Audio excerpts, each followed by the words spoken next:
Hello. Tonight, we begin with the most fascinating fairy tale. So before you get comfortable, take a moment to like the video and subscribe, but only if you genuinely enjoy what I do here. And let me know in the comments where you're tuning in from and what time it is for you. It's always fascinating to see who's joining us from around the world. Now, dim the lights.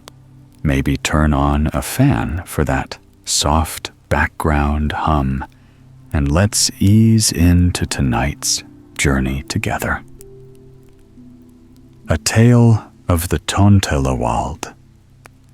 Long ago there stood in the midst of a country covered with lakes, a vast stretch of moorland called the Tontlawald, on which no man ever dared set foot. From time to time, a few bold spirits had been drawn by curiosity to its borders, and on their return had reported that they had caught a glimpse of a ruined house in a grove of thick trees, and round about it were a crowd of beings resembling men, swarming over the grass like bees.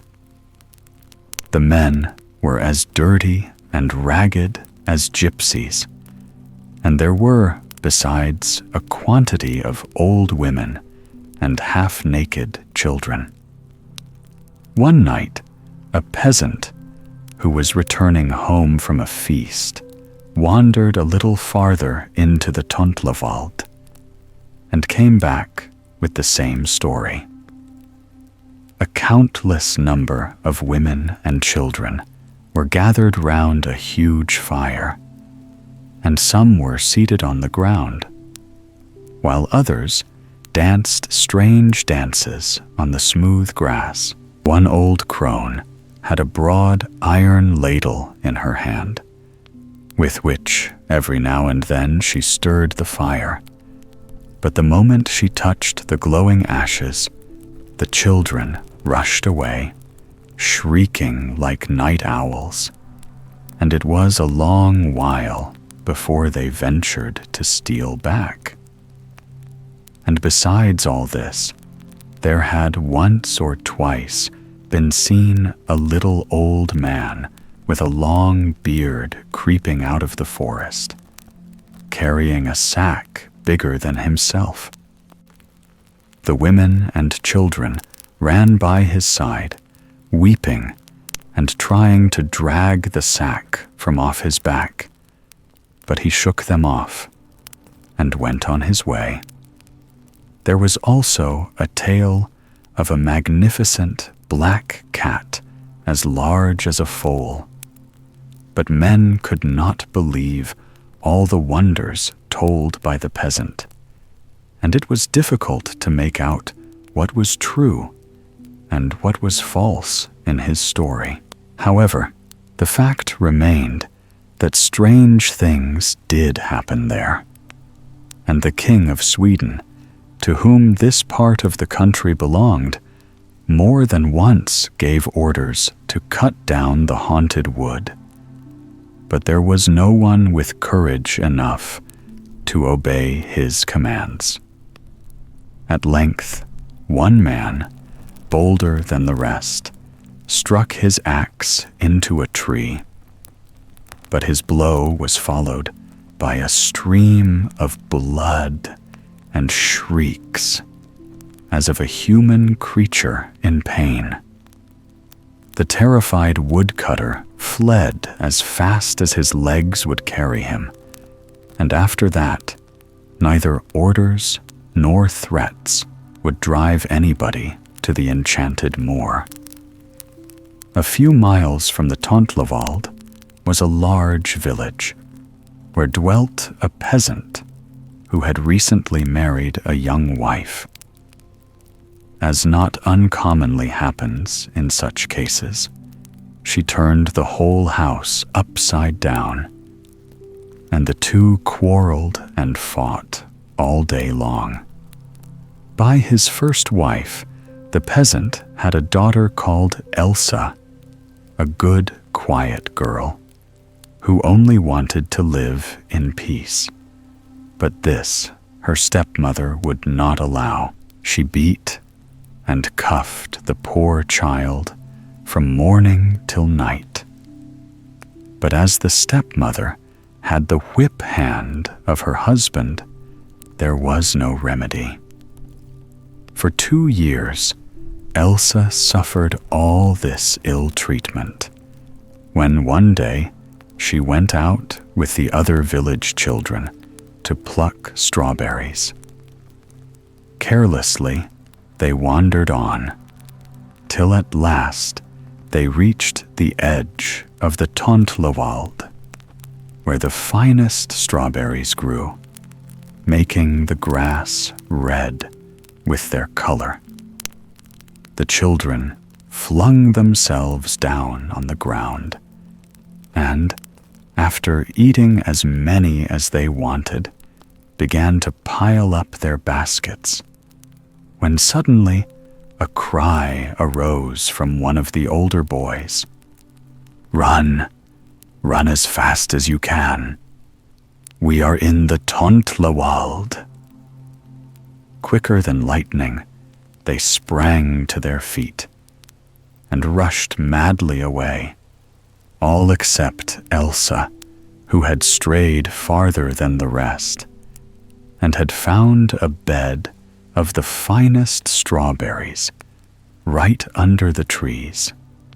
Like the others, she heard the boys cry, but could not make up her mind to leave the strawberries. After all, what does it matter? Thought she. The dwellers in the Tontlawald cannot be worse than my stepmother. And looking up, she saw a little black dog with a silver bell on its neck come barking towards her, followed by a maiden clad all in silk. "Be quiet," said she. Then, turning to Elsa, she added, "I am so glad you did not run away with the other children. Stay here with me and be my friend, and we will play delightful games together, and every day we will go and gather strawberries. Nobody will dare to beat you if I tell them not. Come, let us go to my mother." And taking Elsa's hand, she led her deeper into the wood, the little black dog jumping up beside them and barking with pleasure. Oh, what wonders and splendors unfolded themselves before Elsa's astonished eyes. She thought she really must be in heaven. Fruit trees and bushes loaded with fruit stood before them, while birds, gayer than the brightest butterfly, sat in their branches and filled the air with their song. And the birds were not shy, but let the girls take them in their hands and stroke their gold and silver feathers. In the center of the garden was the dwelling house, shining with glass and precious stones. And in the doorway sat a woman in rich garments, who turned to Elsa's companion and asked, "What sort of a guest are you bringing to me?" "I found her alone in the wood," replied her daughter, "and brought her back with me for a companion. You will let her stay?" The mother laughed, but said nothing. Only she looked Elsa up and down sharply. Then she told the girl to come near, and stroked her cheeks and spoke kindly to her, asking if her parents were alive, and if she really would like to stay with them. Elsa stooped and kissed her hand, then, kneeling down, buried her face in the woman's lap and sobbed out, "My mother has lain for many years under the ground. My father is still alive, but I am nothing to him. And my stepmother beats me all the day long. I can do nothing right. So let me, I pray you, stay with you. I will look after the flocks, or do any work you tell me. I will obey your lightest word. Only do not, I entreat you, send me back to her. She will half kill me for not having come back with the other children." And the woman smiled and answered, "Well, we will see what we can do with you," and rising, went into the house. Then the daughter said to Elsa, "Fear nothing, my mother will be your friend. I saw by the way she looked that she would grant your request when she had thought over it." And, telling Elsa to wait, she entered the house to seek her mother. Elsa, meanwhile, was tossed about between hope and fear, and felt as if the girl would never come. At last, Elsa saw her crossing the grass with a box in her hand. "My mother says we may play together today, as she wants to make up her mind what to do about you. But I hope you will stay here always, as I can't bear you to go away. Have you ever been on the sea?" "The sea?" asked Elsa, staring. "What is that? I've never heard of such a thing." "Oh, I'll soon show you," answered the girl, taking the lid from the box, and at the very bottom lay a scrap of a cloak, a mussel shell, and 2 fish scales. 2 drops of water were glistening on the cloak, and these the girl shook on the ground. In an instant, the garden and lawn and everything else had vanished utterly, as if the earth had opened and swallowed them up. And as far as the eye could reach, you could see nothing but water, which seemed at last to touch heaven itself. Only under their feet was a tiny dry spot. Then the girl placed the mussel shell on the water and took the fish scales in her hand. The mussel shell grew bigger and bigger and turned into a pretty little boat, which would have held 12 children. The girls stepped in, Elsa very cautiously, for which she was much laughed at by her friend, who used the fish scales for a rudder. The waves rocked the girls softly, as if they were lying in a cradle, and they floated on till they met other boats filled with men, singing and making merry. "We must sing you a song in return," said the girl. But as Elsa did not know any songs, she had to sing by herself. Elsa could not understand any of the men's songs, but one word, she noticed, came over and over again, and that was Kisika. Elsa asked what it meant, and the girl replied that it was her name. It was all so pleasant that they might have stayed there forever had not a voice cried out to them, "Children, it is time for you to come home." So Kisika took the little box out of her pocket, with the piece of cloth lying in it, and dipped the cloth in the water. And lo, they were standing close to a splendid house in the middle of the garden. Everything round them was dry and firm, and there was no water anywhere. The mussel shell and the fish scales were put back in the box, and the girls went in.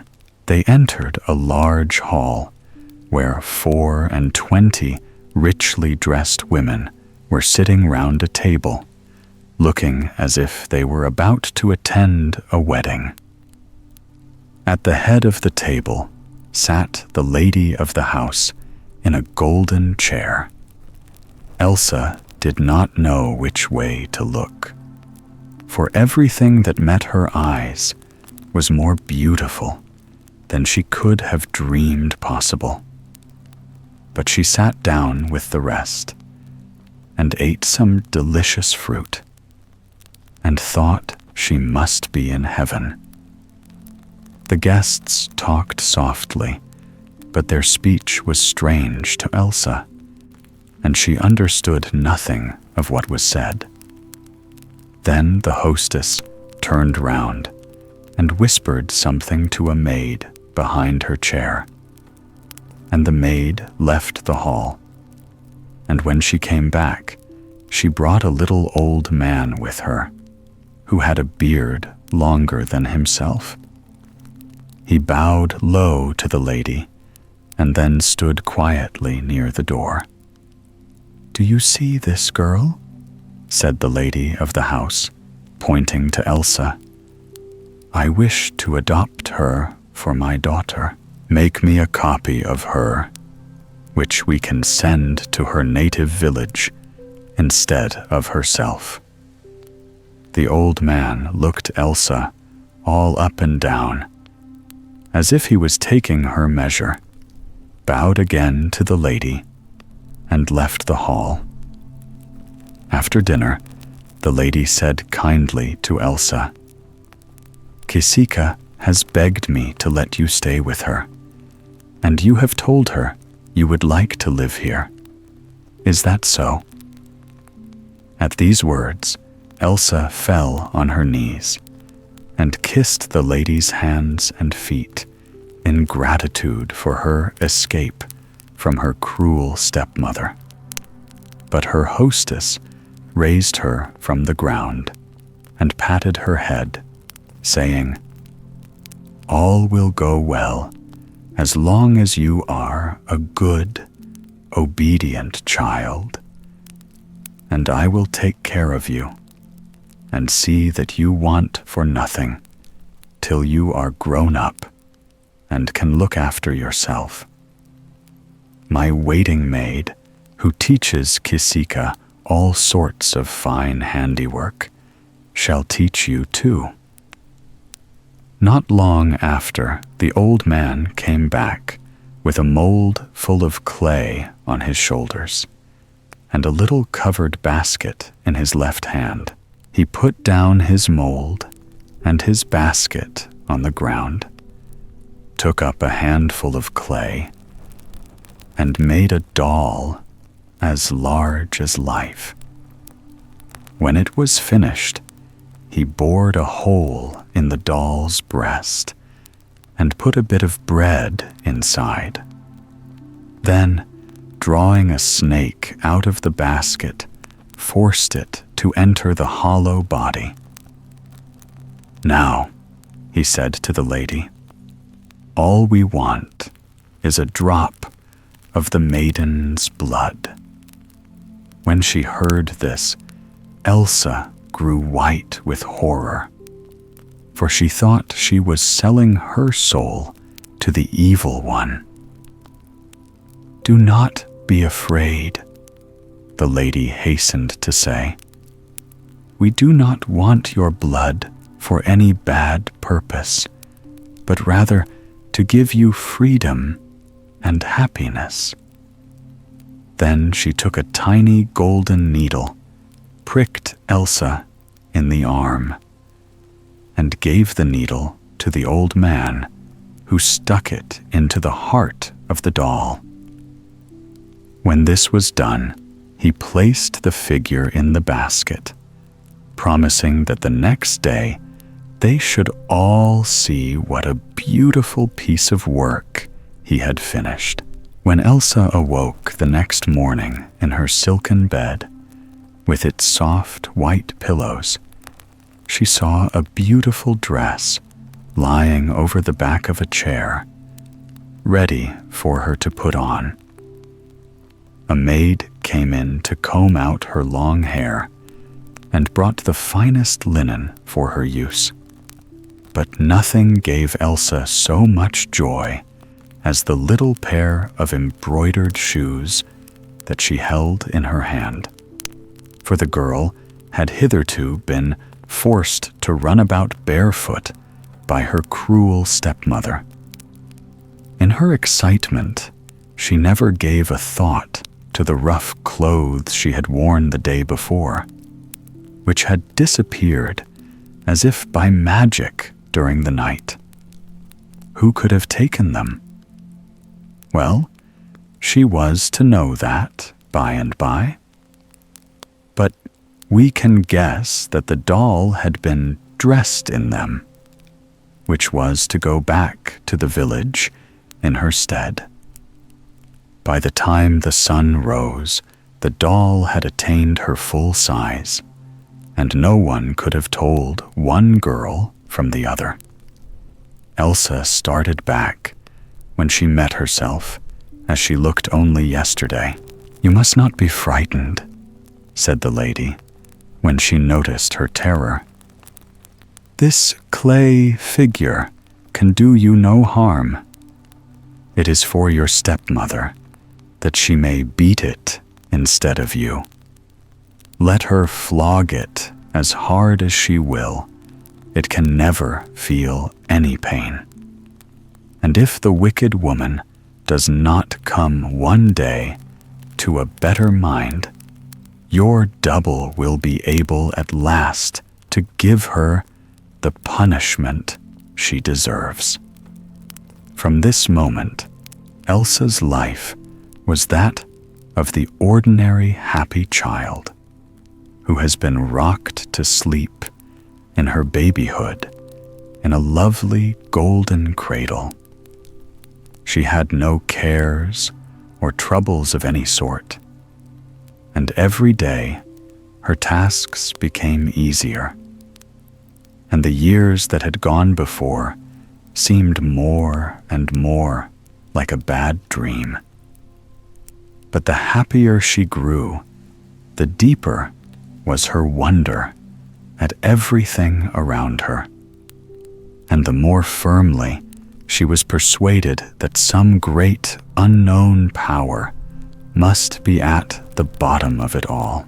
In the courtyard stood a huge granite block about 20 steps from the house, and when meal times came round, the old man with the long beard went to the block, drew out a small silver staff, and struck the stone with it 3 times, so that the sound could be heard a long way off.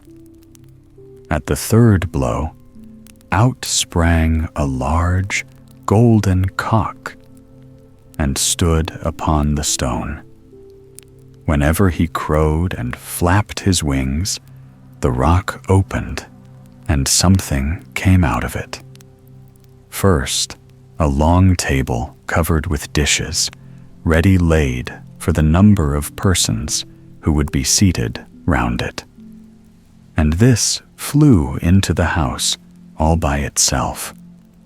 When the cock crowed for the 2nd time, a number of chairs appeared and flew after the table.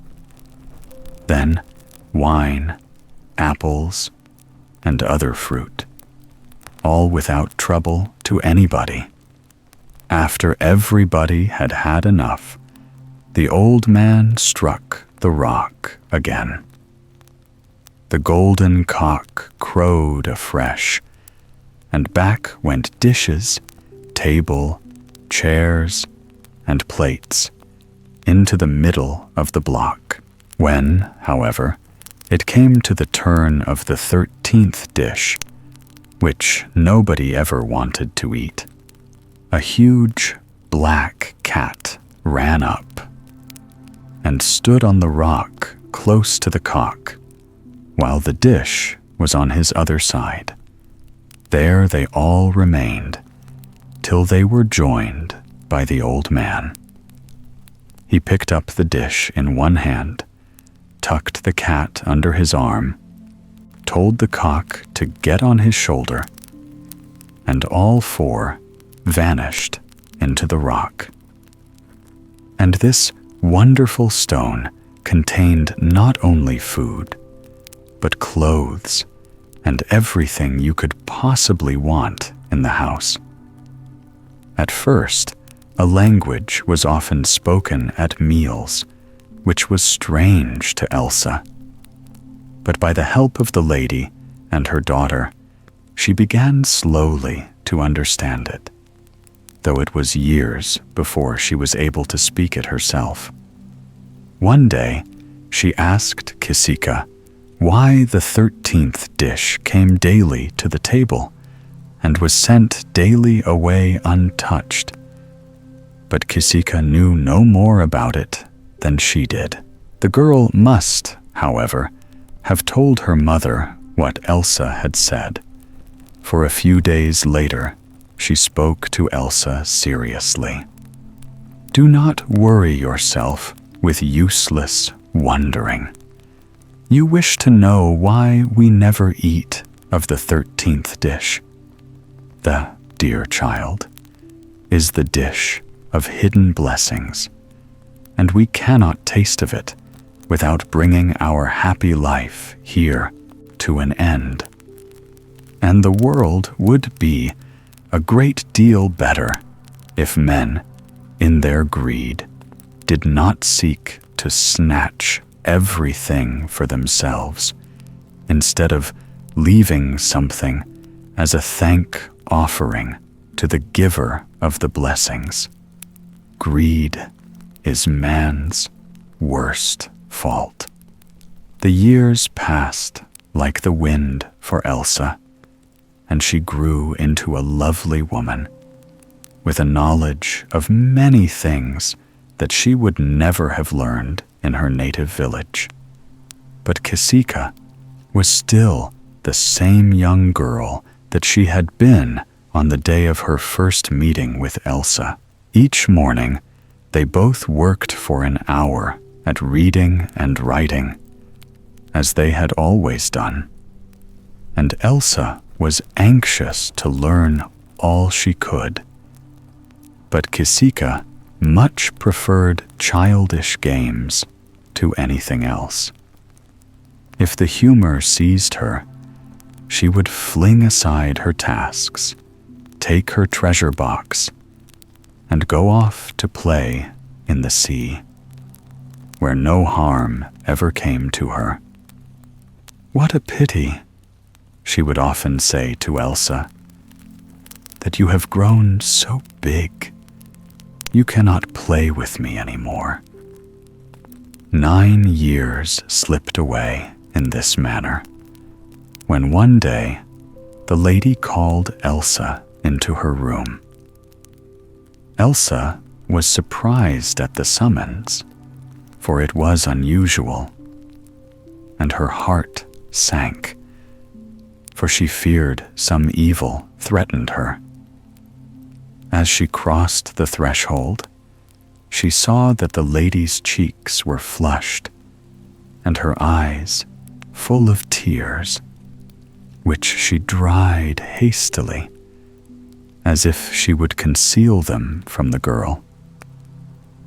"Dearest child," she began, The time has come when we must part." "Part?" cried Elsa, burying her head in the lady's lap. "No, dear lady, that can never be till death parts us. You once opened your arms to me. You cannot thrust me away now. Ah, be quiet, child," replied the lady. "You do not know what I would do to make you happy. Now you are a woman, and I have no right to keep you here. You must return to the world of men, where joy awaits you." "Dear lady," entreated Elsa again, "do not, I beseech you, send me from you. I want no other happiness but to live and die beside you. Make me your waiting maid, or set me to any work you choose, but do not cast me forth into the world. It would have been better if you had left me with my stepmother, than first to have brought me to heaven, and then send me back to a worse place." "Do not talk like that, dear child," replied the lady. "You do not know all that must be done to secure your happiness, however much it costs me. But it has to be. You are only a common mortal, who will have to die one day, and you cannot stay here any longer.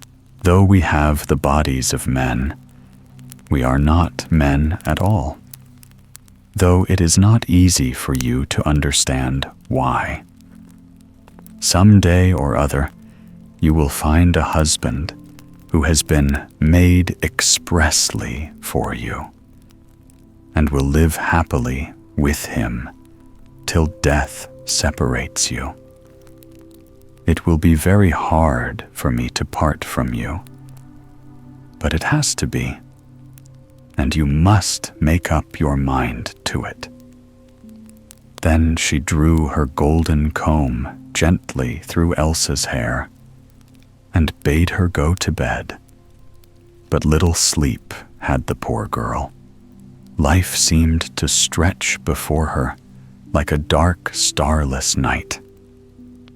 Now let us look back a moment and see what had been going on in Elsa's native village all these years, and how her double had fared. It is a well-known fact that a bad woman seldom becomes better as she grows older, and Elsa's stepmother was no exception to the rule. But as the figure that had taken the girl's place could feel no pain, the blows that were showered on her night and day made no difference. If the father ever tried to come to his daughter's help, his wife turned upon him, and things were rather worse than before.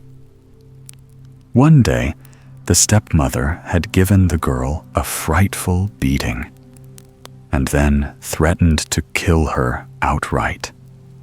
Mad with rage, she seized the figure by the throat with both hands, when out came a black snake from her mouth and stung the woman's tongue, and she fell dead without a sound.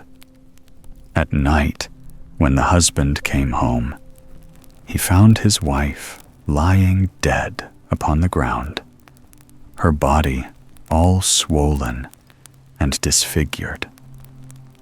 But the girl was nowhere to be seen.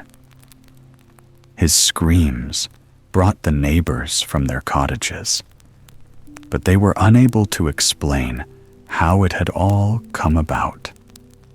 It was true, they said, that about midday they had heard a great noise, but as that was a matter of daily occurrence, they did not think much of it.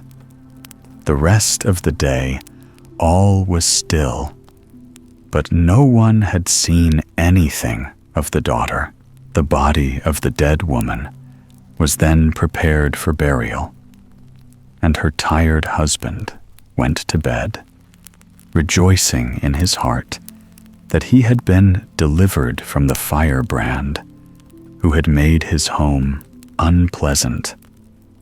On the table, he saw a slice of bread lying, and being hungry, he ate it before going to sleep. In the morning, he too was found dead, and as swollen as his wife, for the bread had been placed in the body of the figure by the old man who made it.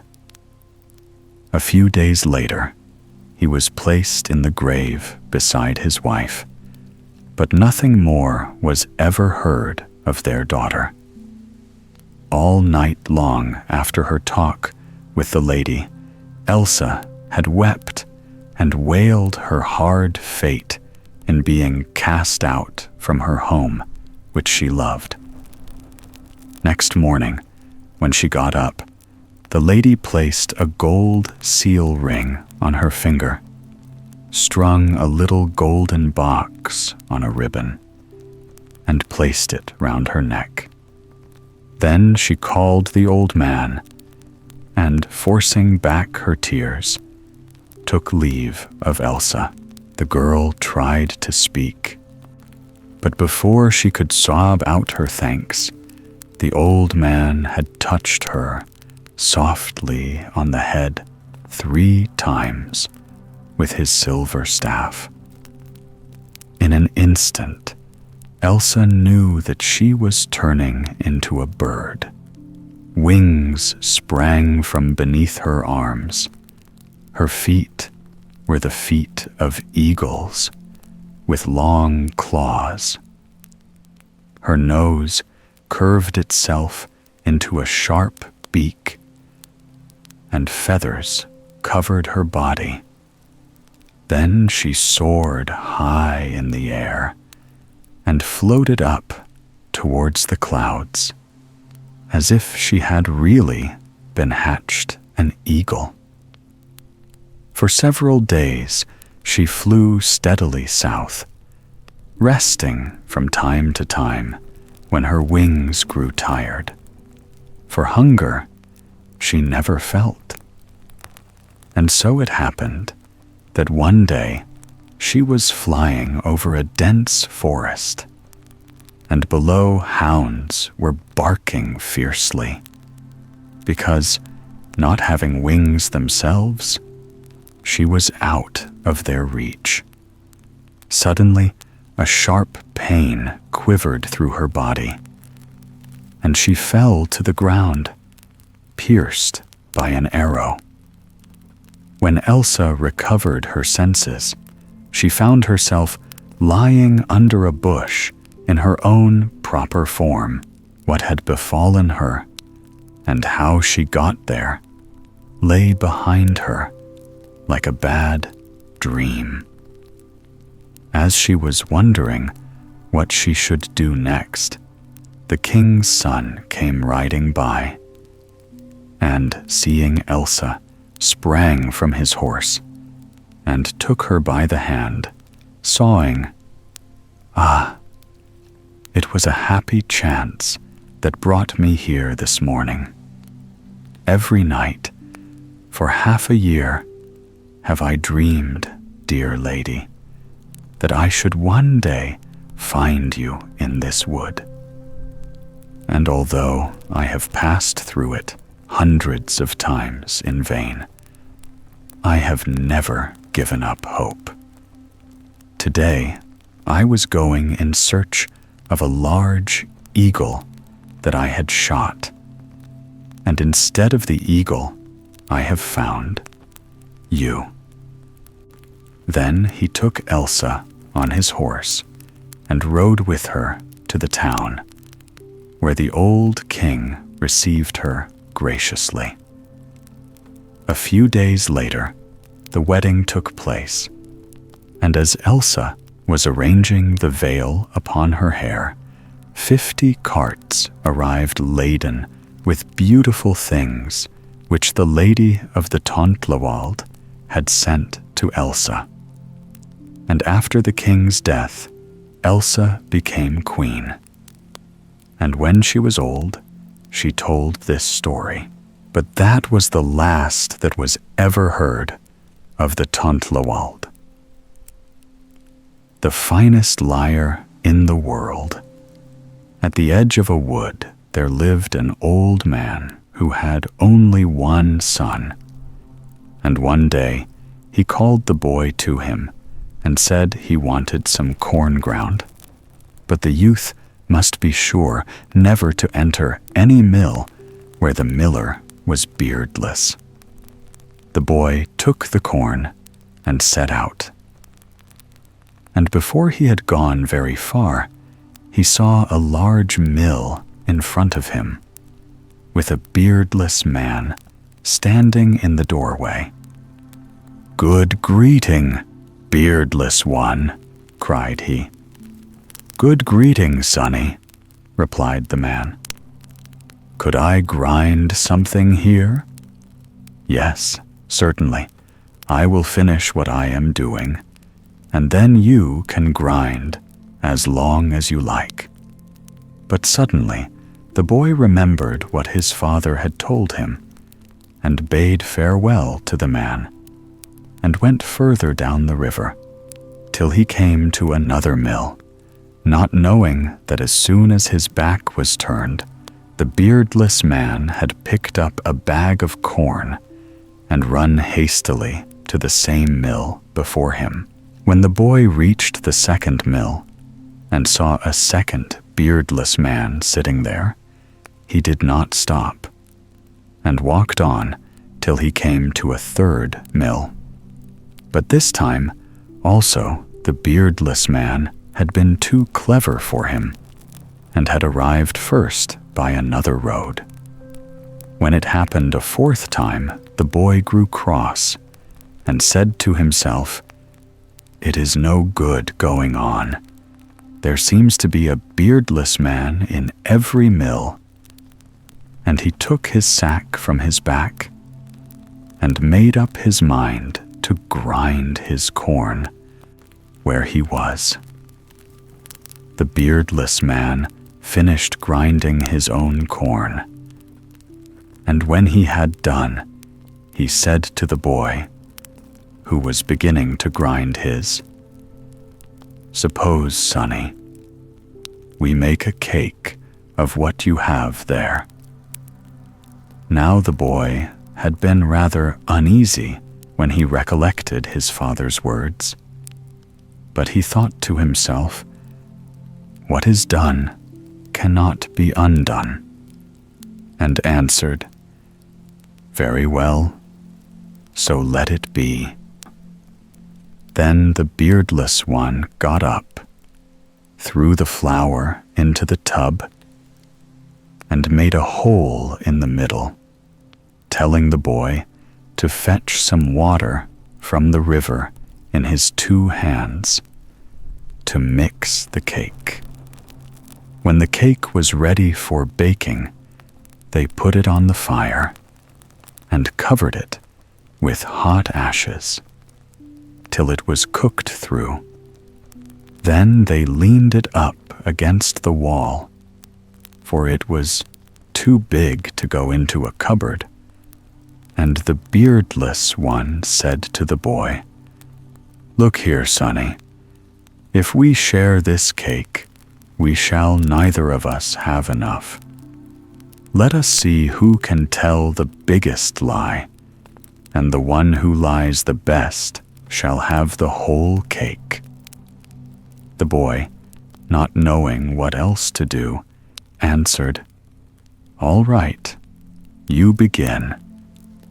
So the beardless one began to lie with all his might.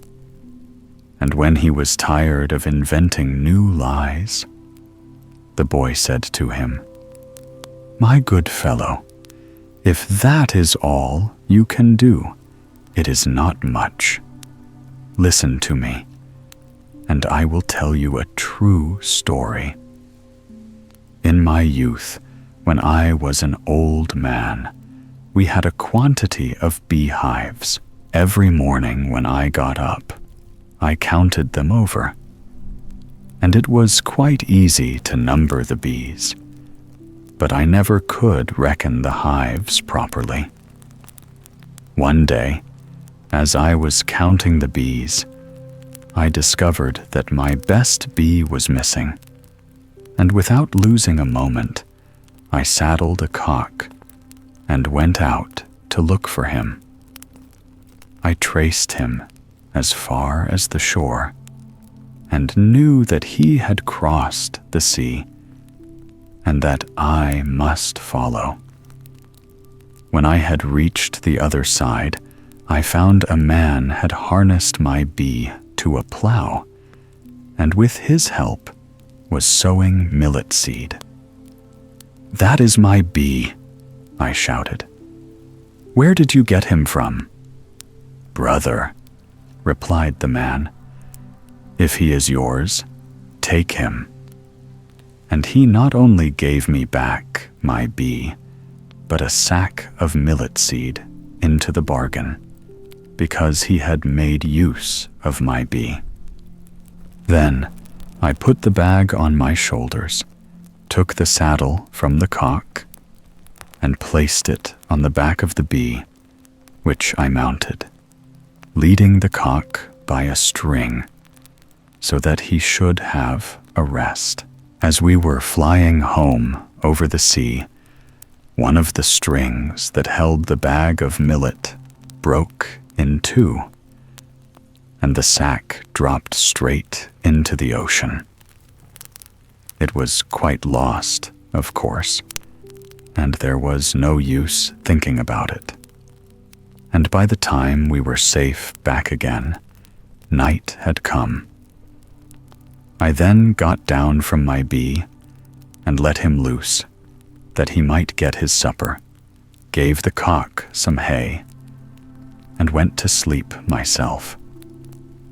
But when I awoke with the sun, what a scene met my eyes.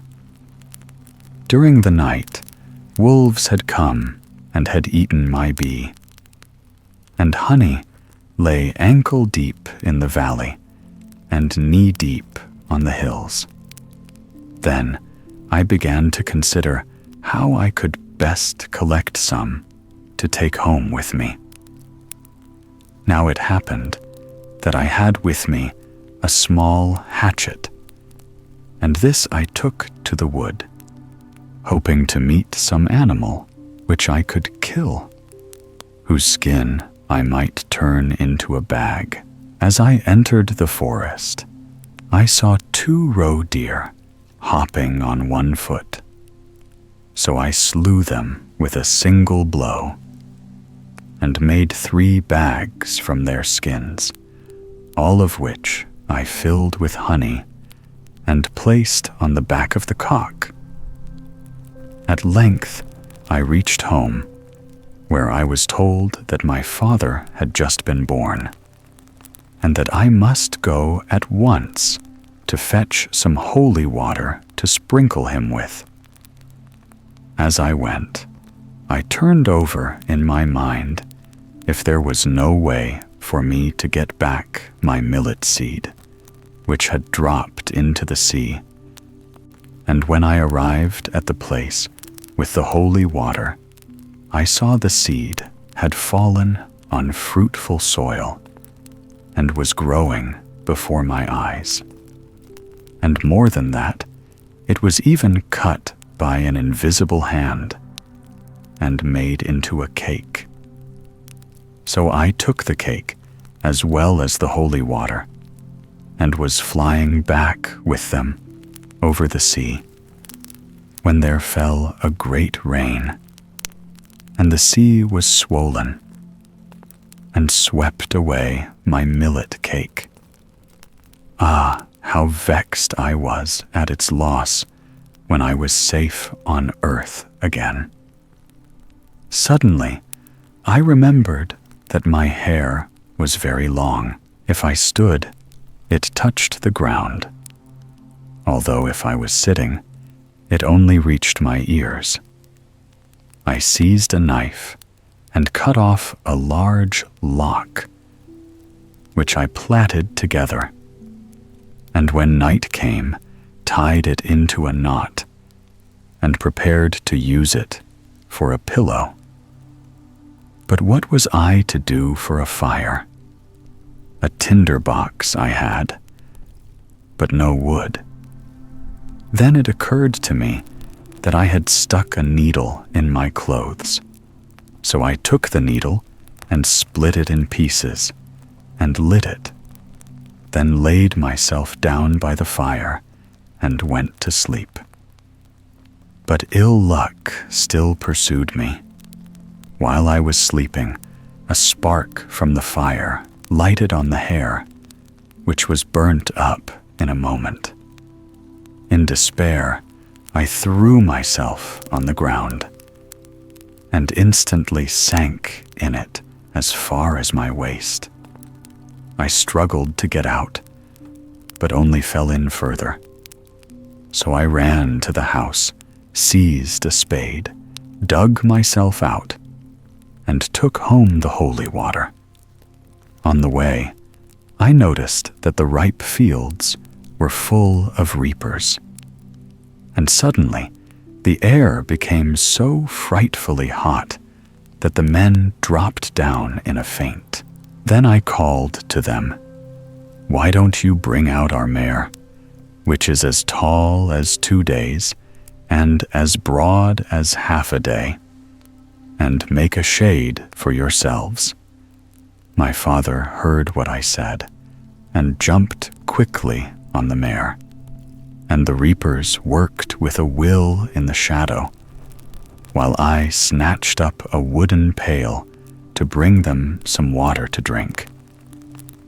When I got to the well, everything was frozen hard, so in order to draw some water, I had to take off my head and break the ice with it. As I drew near them, carrying the water, the reapers all cried out, "Why, what has become of your head?" I put up my hand and discovered that I really had no head, and that I must have left it in the well. I ran back to look for it, but found that meanwhile a fox, which was passing by, had pulled my head out of the water and was tearing at my brains.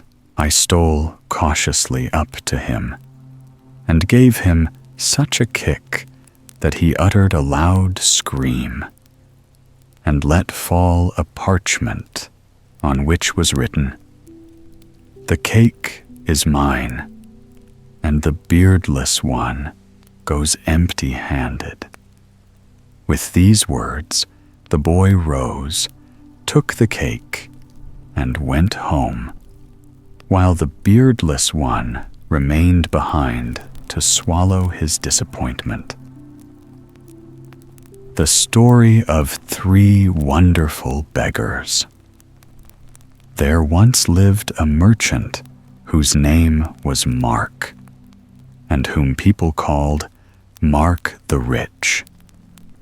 He was a very hard-hearted man, for he could not bear poor people, and if he caught sight of a beggar anywhere near his house, he would order the servants to drive him away, or would set the dogs at him.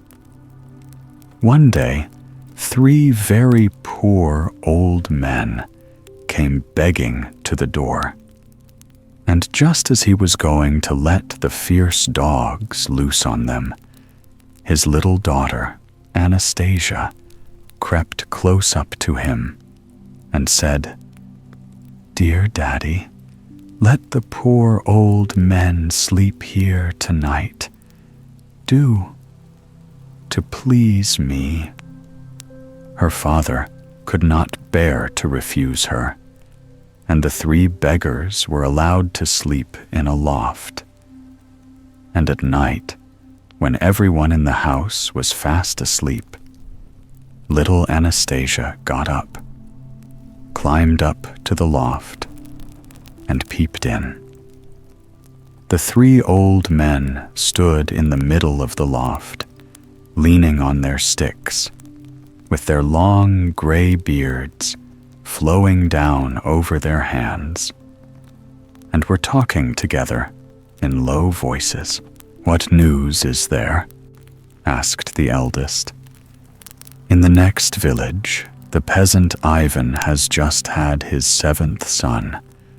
What shall we name him, and what fortune shall we give him?" said the second. The third whispered, "Call him Vasily, and give him all the property of the hard-hearted man in whose loft we stand, and who wanted to drive us from his door."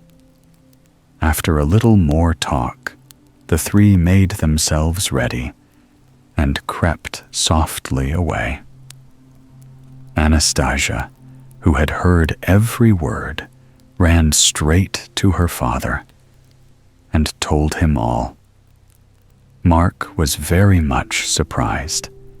He thought and thought, and in the morning he drove to the next village to try and find out if such a child really had been born. He went first to the priest and asked him about the children in his parish. "Yesterday," said the priest, "a boy was born in the poorest house in the village. I named the unlucky little thing Vasily. He is the 7th son, and the eldest is only 7 years old, and they hardly have a mouthful amongst them all. Who can be got to stand godfather to such a little beggar boy?"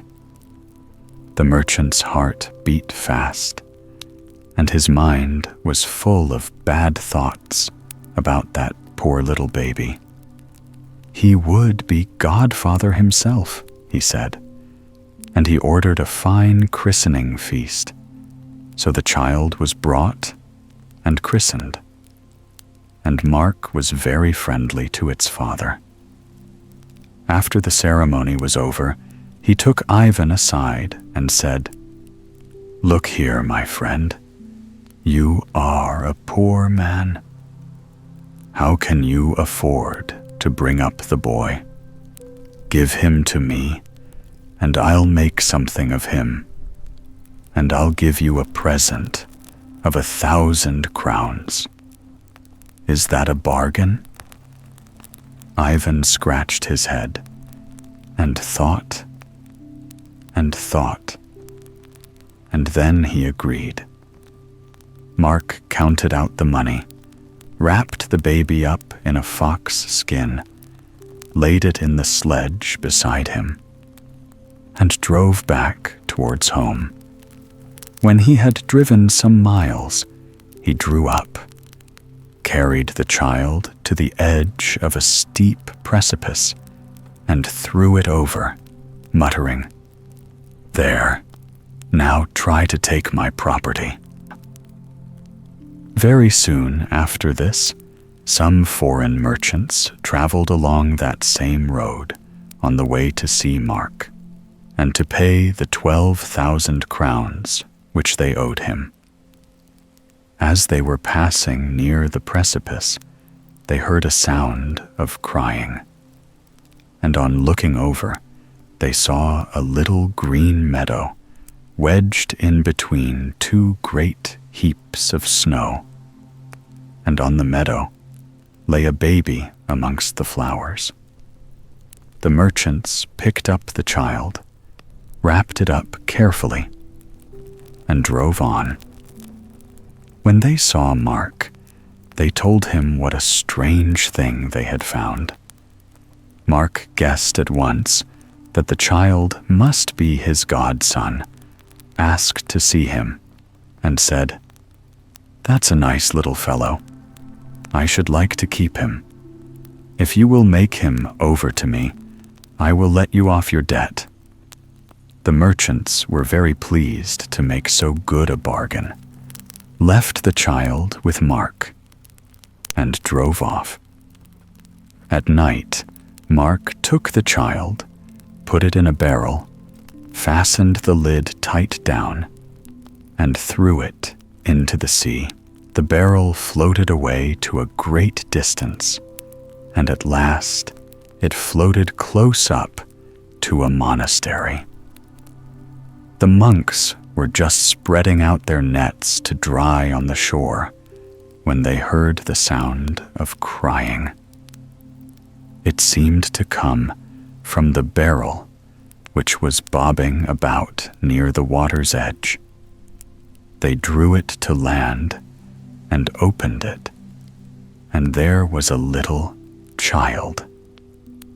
When the abbot heard the news, he decided to bring up the boy and named him Vasily. The boy lived on with the monks and grew up to be a clever, gentle, and handsome young man. No one could read, write, or sing better than he, and he did everything so well that the abbot made him wardrobe keeper. Now, it happened about this time that the merchant, Mark, came to the monastery in the course of a journey. The monks were very polite to him and showed him their house and church and all they had. When he went into the church, the choir was singing, and one voice was so clear and beautiful that he asked who it belonged to. Then the abbot told him of the wonderful way in which Vasily had come to them, and Mark saw clearly that this must be his godson, whom he had twice tried to kill. He said to the abbot, "I can't tell you how much I enjoy that young man's singing. If he could only come to me, I would make him overseer of all my business. As you say, he is so good and clever. Do spare him to me. I will make his fortune, and will present your monastery with 20,000 crowns." The abbot hesitated a good deal, but he consulted all the other monks, and at last they decided that they ought not to stand in the way of Vasily's good fortune. Then Mark wrote a letter to his wife and gave it to Vasily to take to her. And this was what was in the letter. "When the bearer of this arrives, take him into the soap factory, and when you pass near the great boiler, push him in. If you don't obey my orders, I shall be very angry, for this young man is a bad fellow, who is sure to ruin us all if he lives." Vasily had a good voyage, and on landing set off on foot for Mark's home. On the way, he met 3 beggars, who asked him, "Where are you going, Vasily?" "I am going to the house of Mark the merchant, and have a letter for his wife," replied Vasily. "Show us the letter." Vasily handed them the letter. They blew on it and gave it back to him, saying, "Now go and give the letter to Mark's wife. You will not be forsaken." Vasily reached the house and gave the letter. When the mistress read it, she could hardly believe her eyes and called for her daughter. In the letter was written quite plainly, "When you receive this letter, get ready for a wedding. and let the bearer be married next day to my daughter Anastasia. If you don't obey my orders, I shall be very angry." Anastasia saw the bearer of the letter, and he pleased her very much. They dressed Vasily in fine clothes, and next day he was married to Anastasia. In due time, Mark returned from his travels. His wife, daughter, and son-in-law all went out to meet him. When Mark saw Vasily, he flew into a terrible rage with his wife. "How dared you marry my daughter without my consent?" he asked. "I only carried out your orders," said she. "Here is your letter." Mark read it. It certainly was his handwriting, but by no means his wishes. "Well," thought he, "you've escaped me 3 times, but I think I shall get the better of you now." And he waited a month and was very kind and pleasant to his daughter and her husband. At the end of that time, he said to Vasily one day, "I want you to go for me to my friend, the Serpent King, in his beautiful country at the world's end. 12 years ago, he built a castle on some land of mine. I want you to ask for the rent for those 12 years, and also to find out from him what has become of my 12 ships which sailed for his country 3 years ago." Vasily dared not disobey. He said goodbye to his young wife, who cried bitterly at parting, hung a bag of biscuits over his shoulders, and set out. I really cannot tell you whether the journey was long or short. As he tramped along, he suddenly heard a voice saying, "Vasily, where are you going?" Vasily looked about him, and seeing no one, called out, "Who spoke to me?" "I did. This old, wide-spreading oak. Tell me where you are going." "I am going to the Serpent King to receive 12 years' rent from him. When the time comes, remember me, and ask the king. Rotten to the roots, half dead, but still green, stands the old oak. Is it to stand much longer on the earth?" Vasily went on further. He came to a river and got into the ferry boat. The old ferryman asked, "Are you going far, my friend?" "I am going to the Serpent King." "Then think of me and say to the king, 'For 30 years the ferryman has rowed to and fro. Will the tired old man have to row much longer?'" "Very well," said Vasily. "I'll ask him." And he walked on. In time, he came to a narrow strait of the sea, and across it lay a great whale, over whose back people walked and drove, as if it had been a bridge or a road. As he stepped on it, the whale said, "Do tell me where you are going." "I am going to the Serpent King." And the whale begged, "Think of me, and say to the king, 'The poor whale has been lying 3 years across the strait, and men and horses have nearly trampled his back into his ribs. is he to lie there much longer?" "I will remember," said Vasily, and he went on.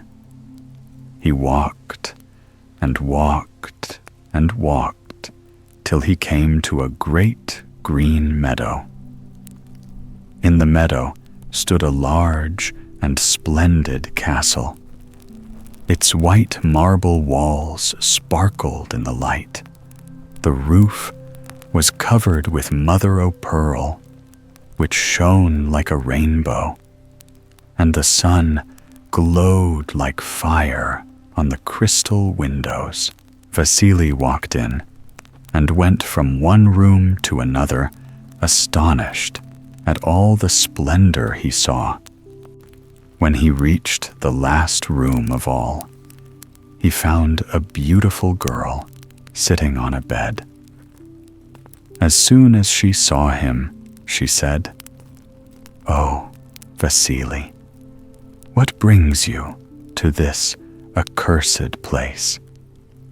Vasily told her why he had come, and all he had seen and heard on the way. The girl said, "You have not been sent here to collect rents, but for your own destruction, and that the serpent may devour you." She had not time to say more when the whole castle shook, and a rustling, hissing, groaning sound was heard. The girl quickly pushed Vasily into a chest under the bed, locked it, and whispered, "Listen to what the serpent and I talk about." Then she rose up to receive the Serpent King. The monster rushed into the room and threw itself panting on the bed, crying, "I've flown half over the world. I'm tired, very tired, and want to sleep. Scratch my head."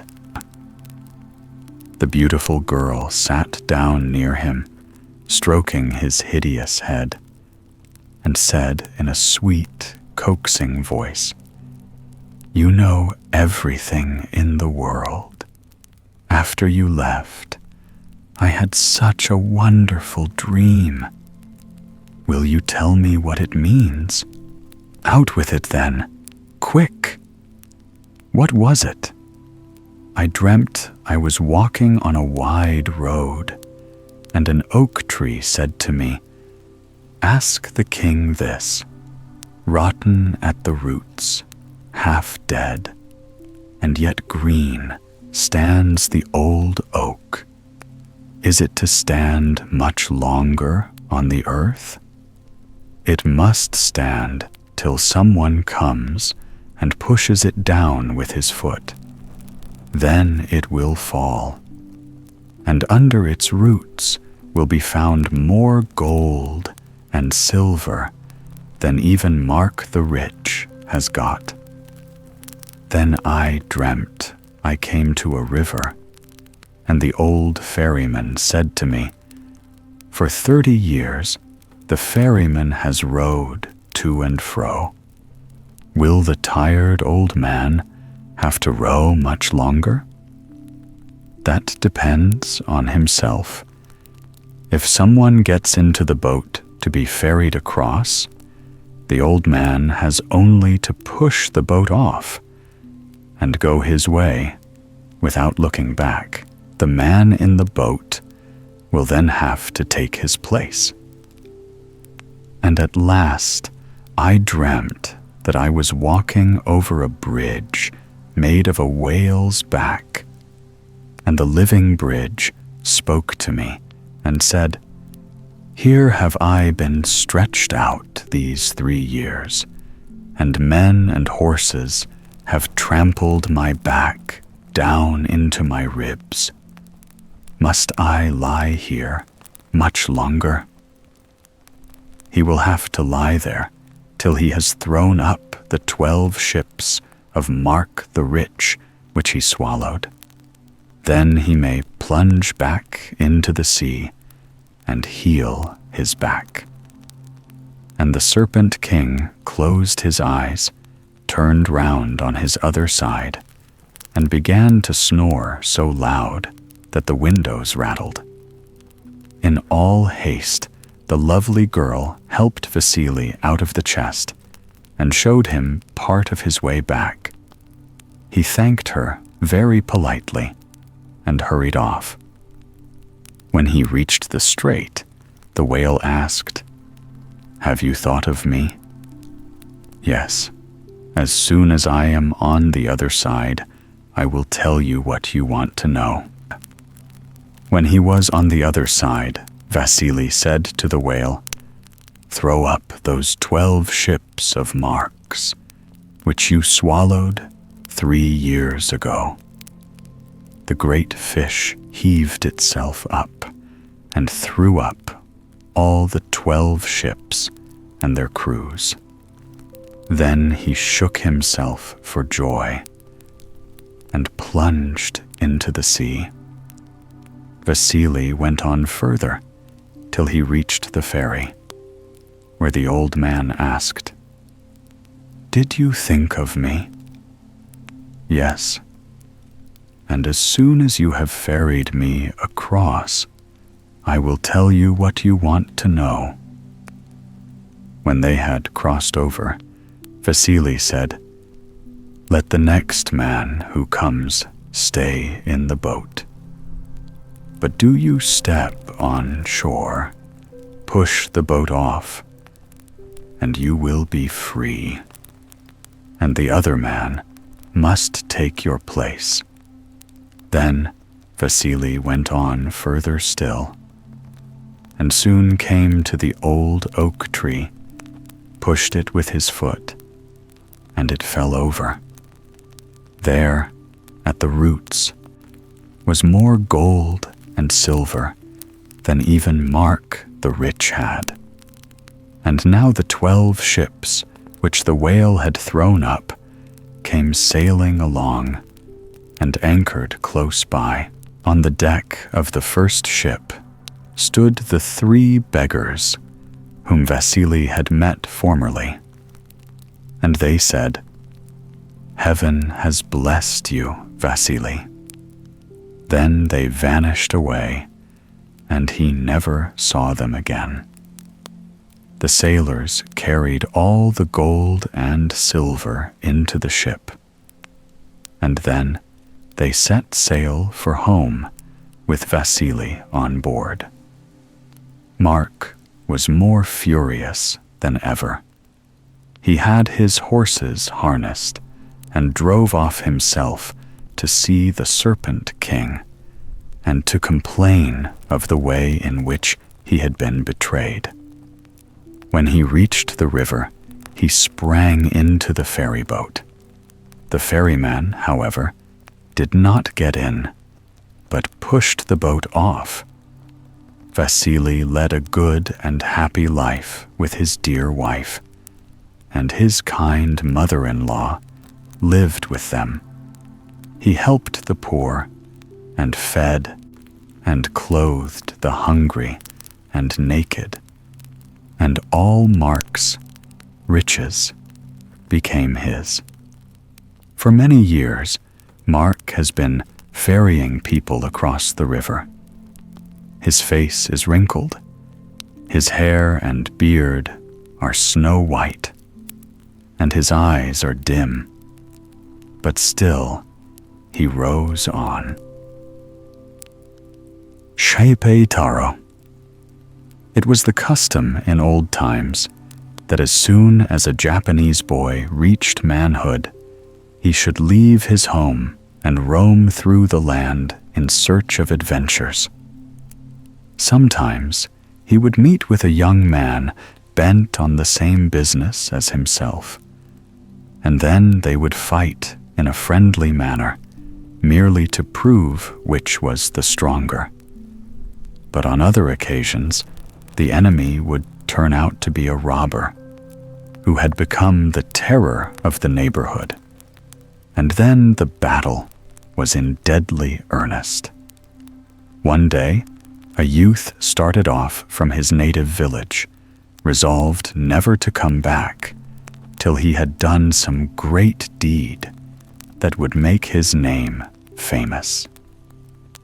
But adventures did not seem very plentiful just then, and he wandered about for a long time without meeting either with fierce giants or distressed damsels. At last he saw in the distance a wild mountain, half covered with a dense forest, and thinking that this promised well at once, took the road that led to it. The difficulties he met with: huge rocks to be climbed, deep rivers to be crossed, and thorny tracts to be avoided, only served to make his heart beat quicker, for he was really brave all through, and not merely when he could not help himself, like a great many people.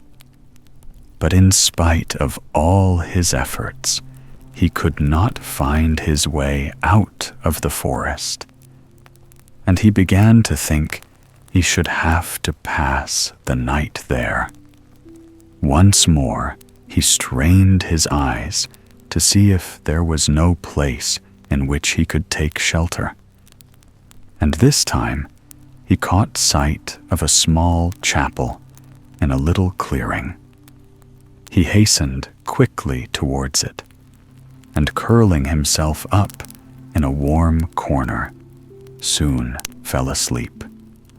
Not a sound was heard through the whole forest for some hours, but at midnight there suddenly arose such a clamor that the young man, tired as he was, started broad awake in an instant. Peeping cautiously between the wooden pillars of the chapel, he saw a troop of hideous cats dancing furiously, making the night horrible with their yells. The full moon lighted up the weird scene, and the young warrior gazed with astonishment, taking great care to keep still, lest he should be discovered. After some time, he thought that in the midst of all their shrieks, he could make out the words, "Do not tell Schippeitaro. Keep it hidden and secret. Do not tell Schippeitaro." Then, the midnight hour having passed, they all vanished, and the youth was left alone. Exhausted by all that had been going on round him, he flung himself on the ground and slept till the sun rose. The moment he woke, he felt very hungry and began to think how he could get something to eat. So he got up and walked on, and before he had gone very far, was lucky enough to find a little side path where he could trace men's footsteps. He followed the track, and by came on some scattered huts, beyond which lay a village. Delighted at this discovery, he was about to hasten to the village when he heard a woman's voice weeping and lamenting, and calling on the men to take pity on her and help her. The sound of her distress made him forget he was hungry, and he strode into the hut to find out for himself what was wrong. But the men whom he asked only shook their heads and told him it was not a matter in which he could give any help, for all this sorrow was caused by the spirit of the mountain, to whom every year they were bound to furnish a maiden for him to eat. "Tomorrow night," said they, "the horrible creature will come for his dinner, and the cries you have heard were uttered by the girl before you, upon whom the lot has fallen." And when the young man asked if the girl was carried off straight from her home, they answered no, but that a large cask was set in the forest chapel, and into this she was fastened. As he listened to this story, the young man was filled with a great longing to rescue the maiden from her dreadful fate. The mention of the chapel set him thinking of the scene of the previous night, and he went over all the details again in his mind. "Who is Schippeitaro?" he suddenly asked. "Can any of you tell me?" "Schippeitaro is the great dog that belongs to the overseer of our prince," said they, "and he lives not far away." And they began to laugh at the question, which seemed to them so odd and useless. The young man did not laugh with them, but instead left the hut and went straight to the owner of the dog, whom he begged to lend him the animal, just for one night. Schippeitaro's master was not at all willing to give him in charge to a man of whom he knew nothing. But in the end, he consented, and the youth led the dog away, promising faithfully to return him next day to his master. He next hurried to the hut where the maiden lived, and entreated her parents to shut her up safely in a closet, after which he took Schippeitaro to the cask and fastened him into it. In the evening, he knew that the cask would be placed in the chapel, so he hid himself there and waited. At midnight, when the full moon appeared above the top of the mountain, the cats again filled the chapel and shrieked and yelled and danced as before.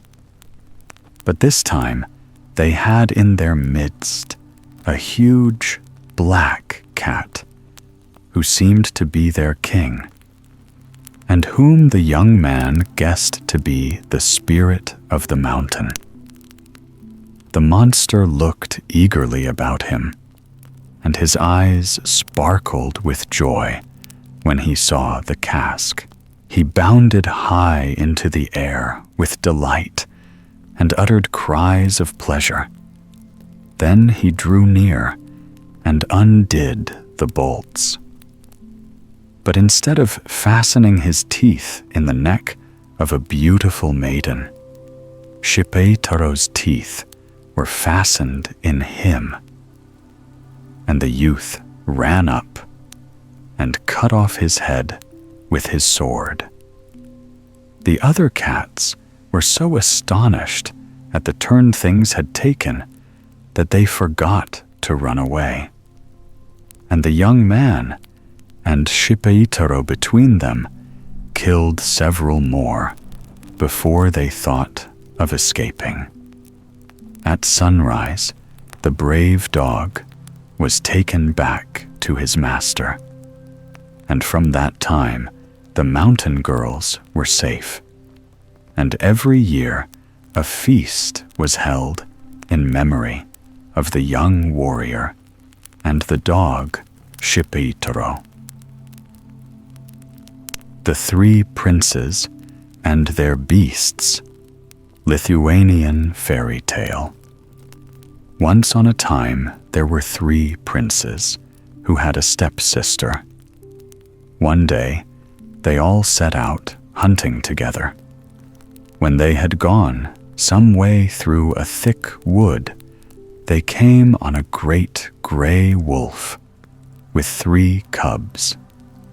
Just as they were going to shoot, the wolf spoke and said, "Do not shoot me, and I will give each of you one of my young ones. It will be a faithful friend to you." So the princes went on their way, and a little wolf followed each of them. Soon after, they came on a lioness with 3 cubs, and she too begged them not to shoot her, and she would give each of them a cub. And so it happened with a fox, a hare, a boar, and a bear, till each prince had quite a following of young beasts padding along behind him. Towards evening, they came to a clearing in the wood, where 3 birches grew at the crossing of 3 roads. The eldest prince took an arrow and shot it into the trunk of one of the birch trees. Turning to his brothers, he said, "Let each of us mark one of these trees before we part on different ways. When any one of us comes back to this place, he must walk round the trees of the other 2. And if he sees blood flowing from the mark in the tree, he will know that that brother is dead. But if milk flows, he will know that his brother is alive." So each of the princes did as the eldest brother had said. And when the 3 birches were marked by their arrows, they turned to their stepsister and asked her with which of them she meant to live. "With the eldest," she answered. Then the brothers separated from each other, and each of them set out down a different road, followed by their beasts. And the stepsister went with the eldest prince. After they had gone a little way along the road, they came into a forest, and in one of the deepest glades, they suddenly found themselves opposite a castle in which there lived a band of robbers.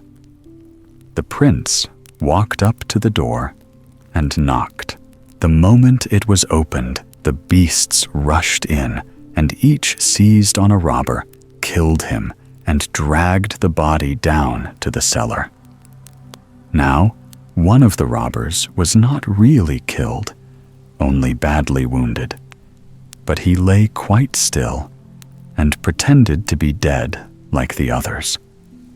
Then the prince and his stepsister entered the castle and took up their abode in it. The next morning, the prince went out hunting. Before leaving, he told his stepsister that she might go into every room in the house, except into the cave where the dead robbers lay.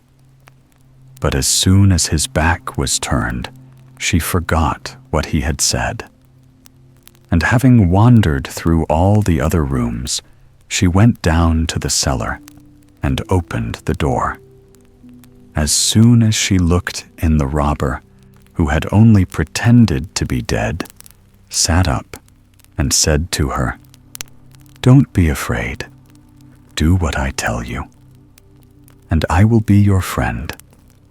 If you marry me, you will be much happier with me than with your brother. But you must first go into the sitting room and look in the cupboard. There you will find 3 bottles. In one of them, there is a healing ointment, which you must put on my chin to heal the wound. Then, if I drink the contents of the 2nd bottle, it will make me well, and the 3rd bottle will make me stronger than I ever was before. Then, when your brother comes back from the wood with his beasts, you must go to him and say, "Brother, you are very strong.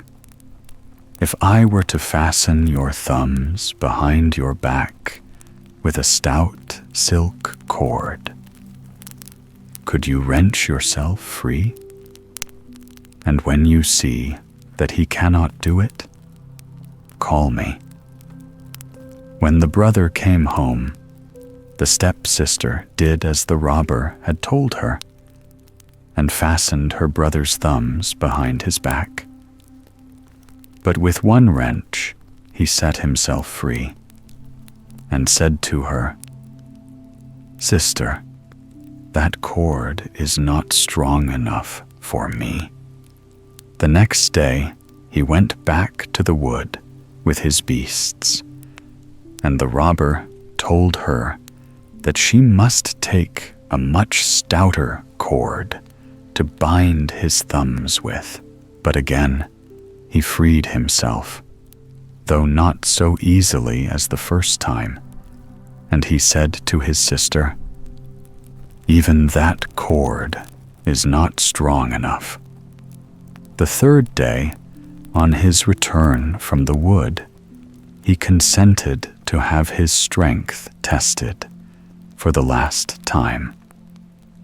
So she took a very strong cord of silk, which she had prepared by the robber's advice, and this time, though the prince pulled and tugged with all his might, he could not break the cord.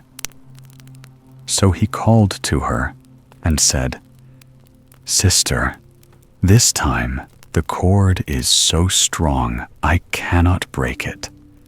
Come and unfasten it for me."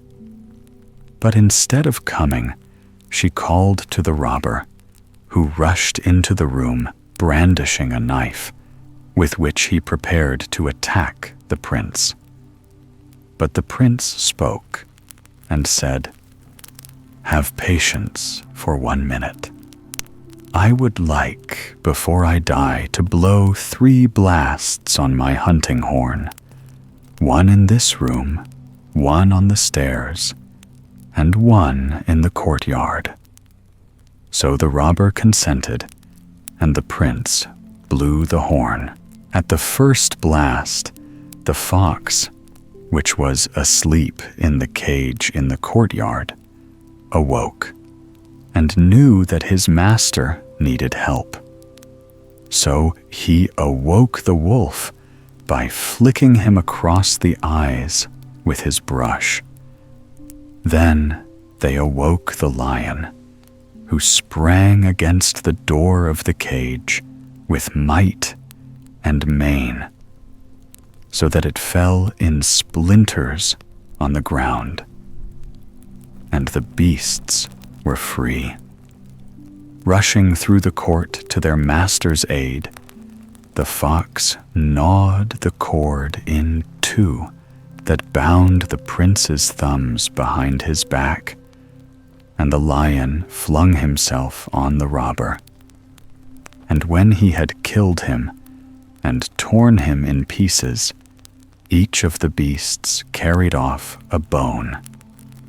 Then the prince turned to the stepsister and said, "I will not kill you, but I will leave you here to repent."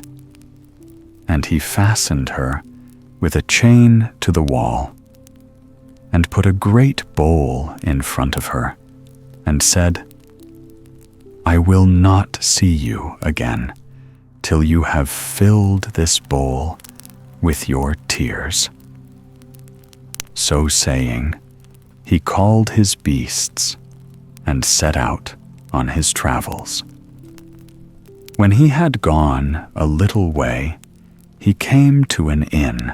Everyone in the inn seemed so sad that he asked them what was the matter. "Ah," replied they, "today our king's daughter is to die. She is to be handed over to a dreadful nine-headed dragon. Then the prince said, "Why should she die? I am very strong. I will save her." And he set out to the seashore, where the dragon was to meet the princess. And as he waited with his beasts round him, a great procession came along, accompanying the unfortunate princess. And when the shore was reached, all the people left her and returned sadly to their houses. But the prince remained, and soon he saw a movement in the water a long way off. As it came nearer, he knew what it was, for skimming swiftly along the waters came a monster dragon with 9 heads.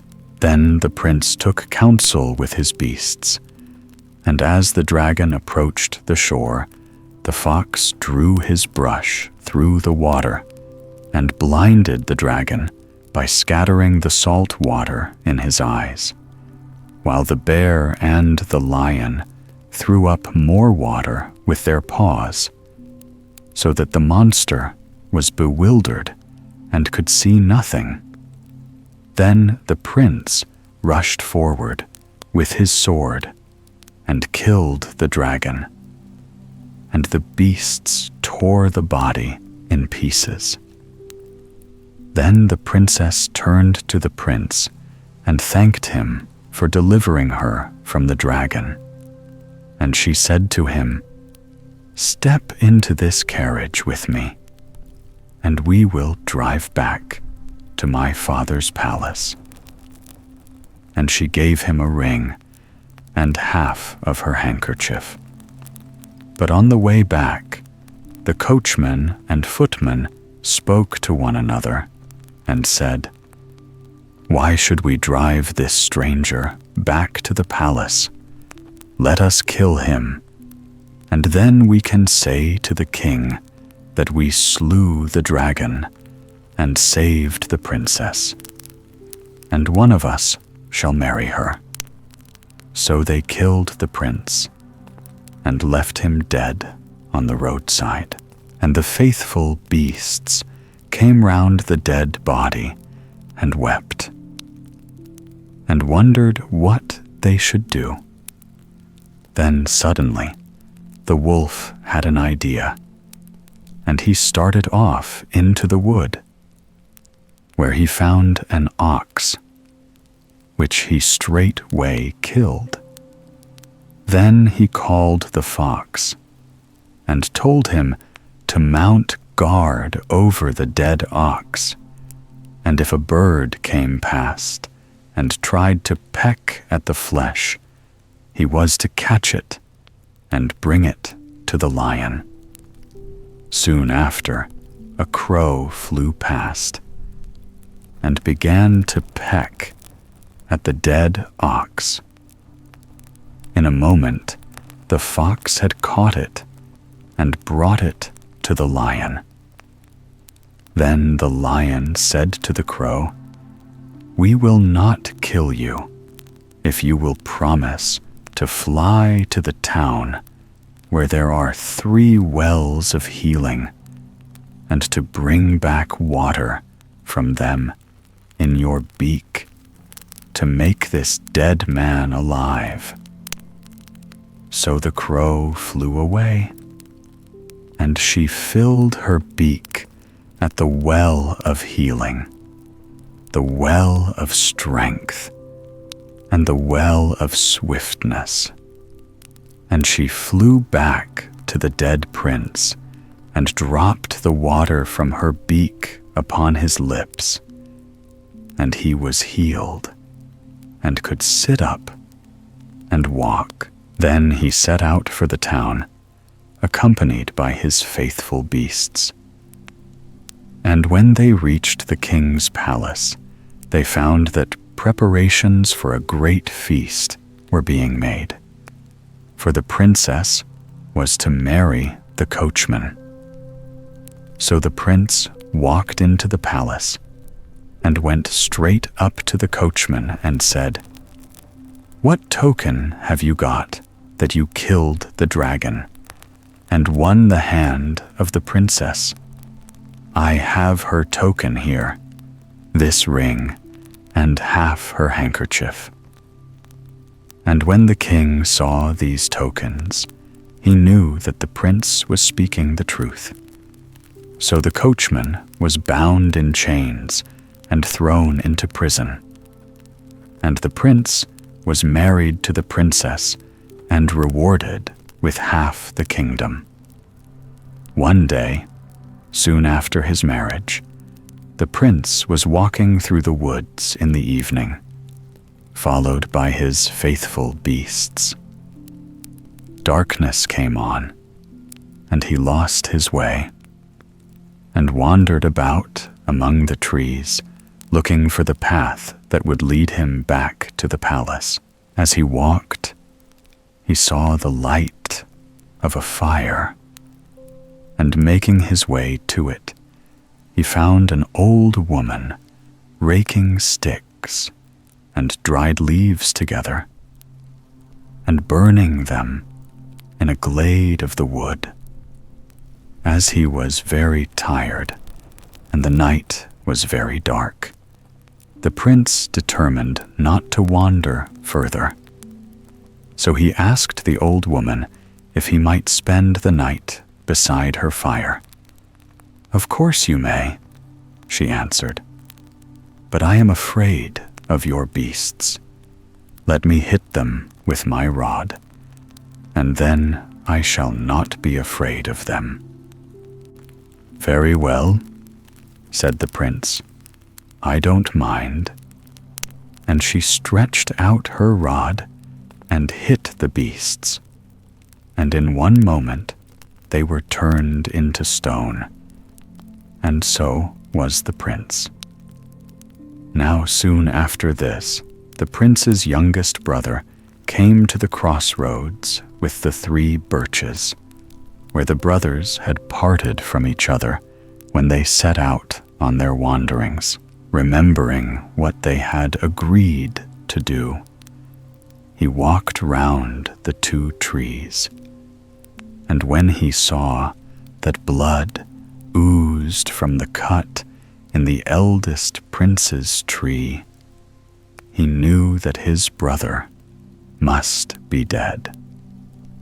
So he set out, followed by his beasts, and came to the town over which his brother had ruled, and where the princess he had married lived. And when he came into the town, all the people were in great sorrow, because their prince had disappeared. But when they saw his youngest brother, and the beasts following him, they thought it was their own prince, and they rejoiced greatly, and told him how they had sought him everywhere. Then they led him to the king, and he too thought that it was his son-in-law. But the princess knew that he was not her husband, and she begged him to go out into the woods with his beasts, and to look for his brother till he found him.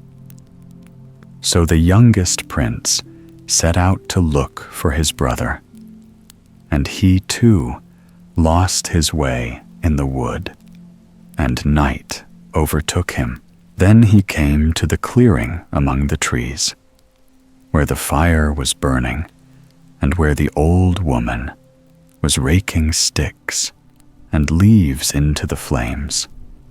And he asked her if he might spend the night beside her fire, as it was too late and too dark to go back to the town. And she answered, "Certainly you may, but I am afraid of your beasts. May I give them a stroke with my rod, then I shall not be afraid of them." And he said she might, for he did not know that she was a witch. So she stretched out her rod, and in a moment the beasts and their master were turned into stone. It happened soon after that the second brother returned from his wanderings and came to the crossroads where the 3 birches grew. As he went round the trees, he saw that blood poured from the cuts in the bark of 2 of the trees. Then he wept and said, "Alas, both my brothers are dead." And he too set out towards the town in which his brother had ruled, and his faithful beasts followed him. When he entered the town, all the people thought it was their own prince come back to them, and they gathered round him, as they had gathered round his youngest brother, and asked him where he had been and why he had not returned. And they led him to the king's palace, but the princess knew that he was not her husband. So when they were alone together, she besought him to go and seek for his brother and bring him home. Calling his beasts round him, he set out and wandered through the woods. And he put his ear down to the earth to listen if he could hear the sound of his brother's beasts. And it seemed to him as if he heard a faint sound far off, but he did not know from what direction it came.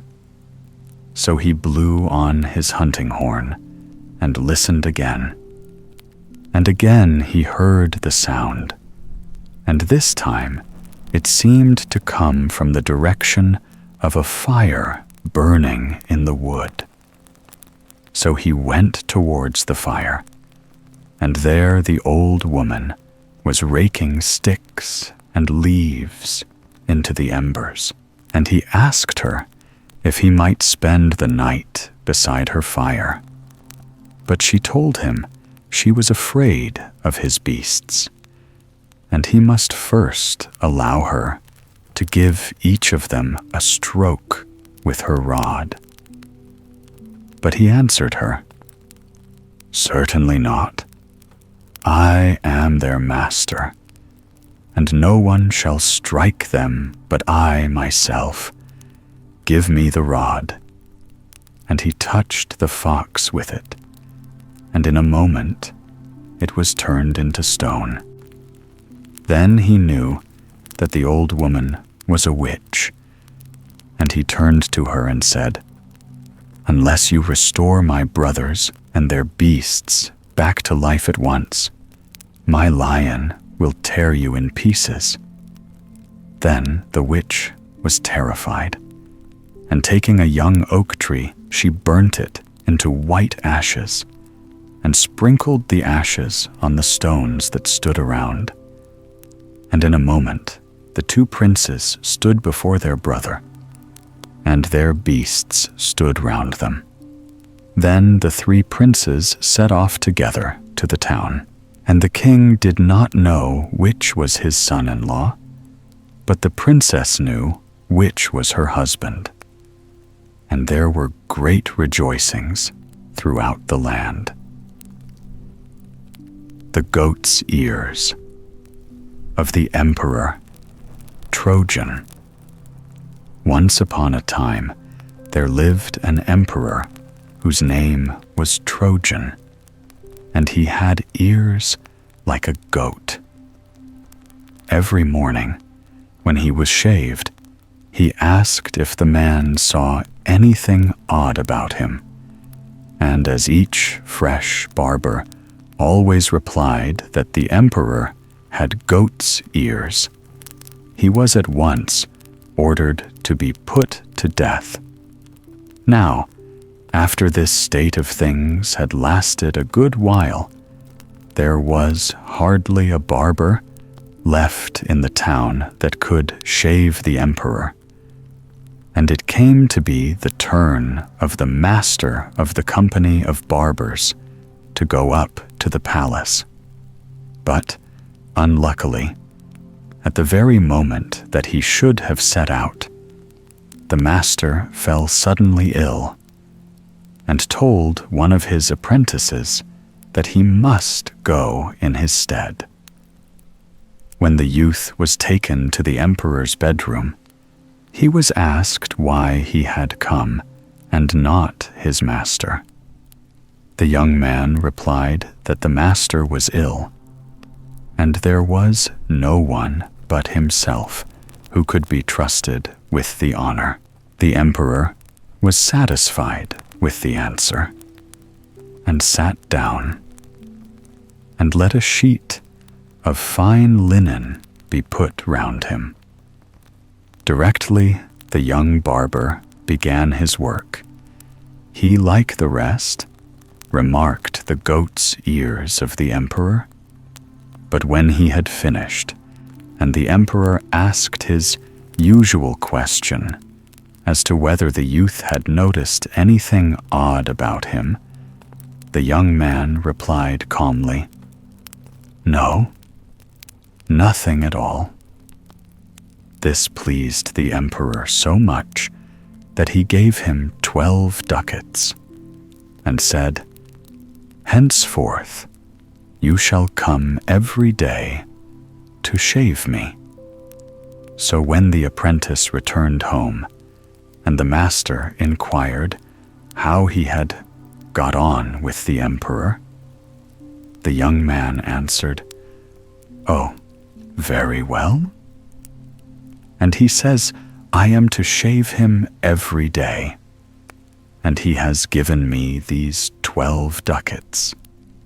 But he said nothing about the goat's ears of the emperor.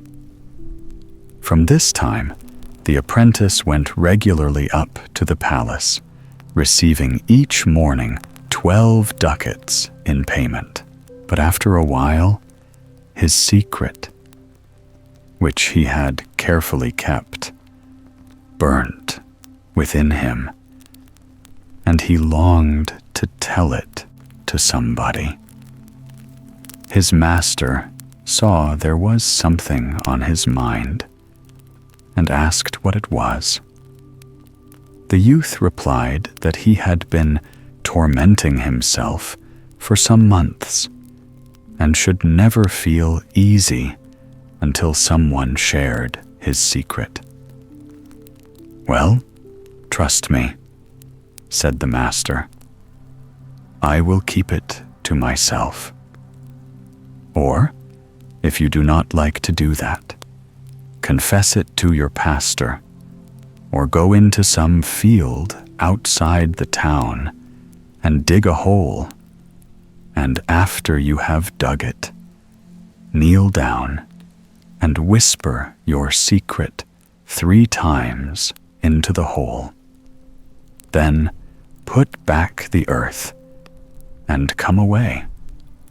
The apprentice thought that this seemed the best plan, and that very afternoon went to a meadow outside the town, dug a deep hole, then knelt and whispered to it 3 times over, "The Emperor Trojan has goat's ears."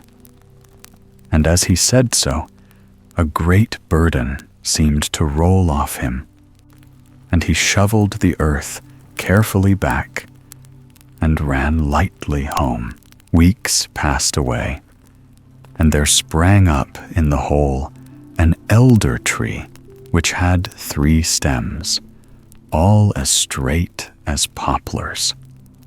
Some shepherds, tending their flocks nearby, noticed the tree growing there, and one of them cut down a stem to make flutes of. But directly he began to play, the flute would do nothing but sing. "The Emperor Trojan has goat's ears." Of course, it was not long before the whole town knew of this wonderful flute and what it said. And at last, the news reached the emperor in his palace.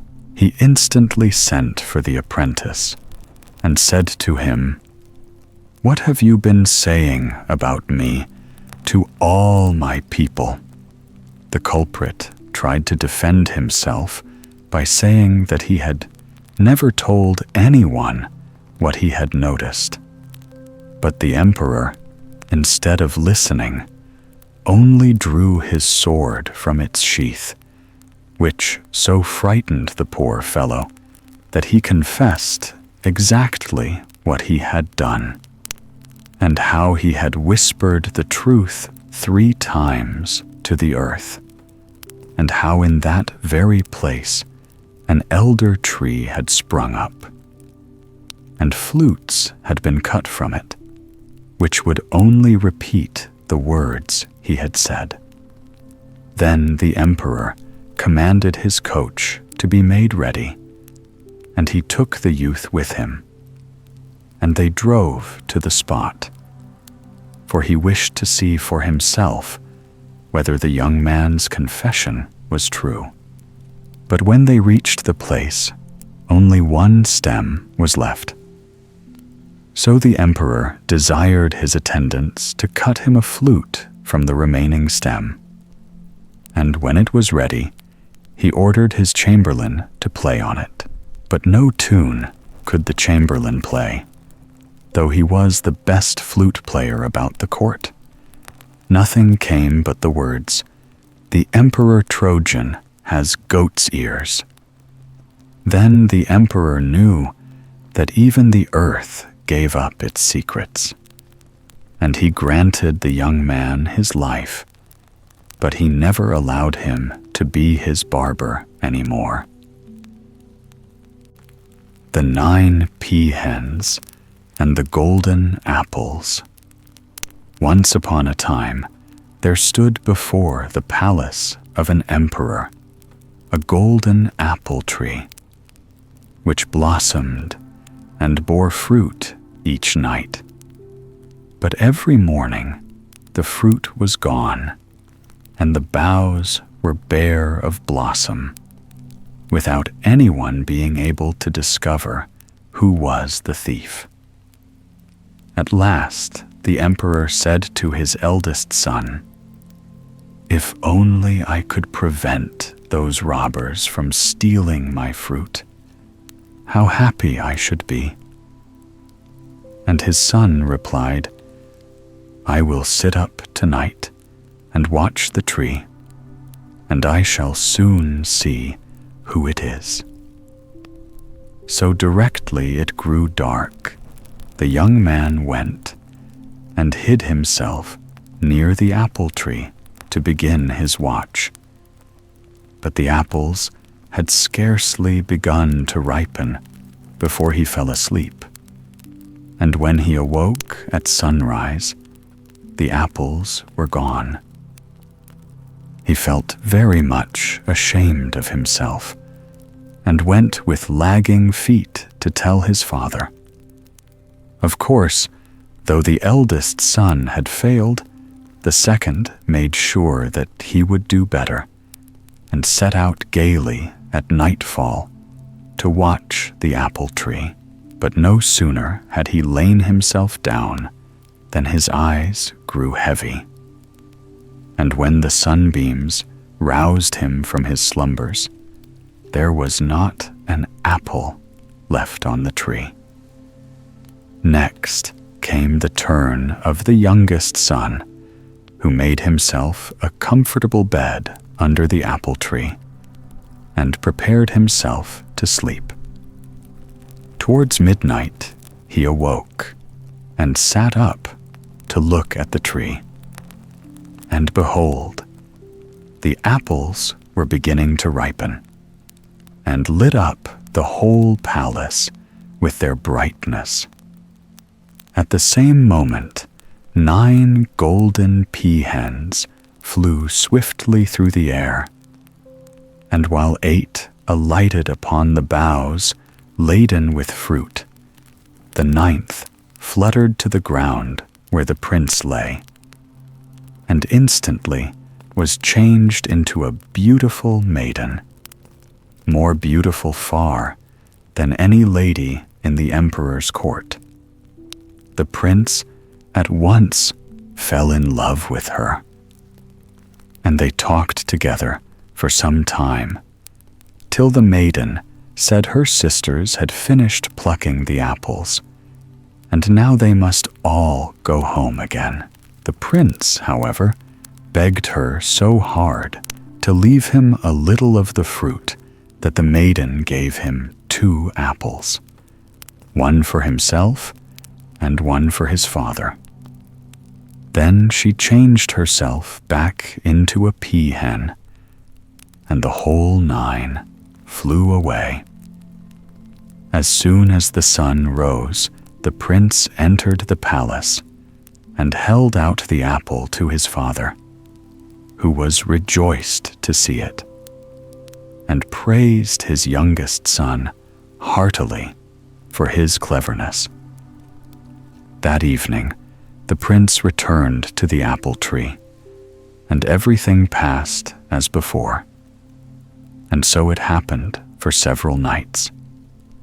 At length, the other brothers grew angry at seeing that he never came back without bringing 2 golden apples with him, and they went to consult an old witch, who promised to spy after him and discover how he managed to get the apples.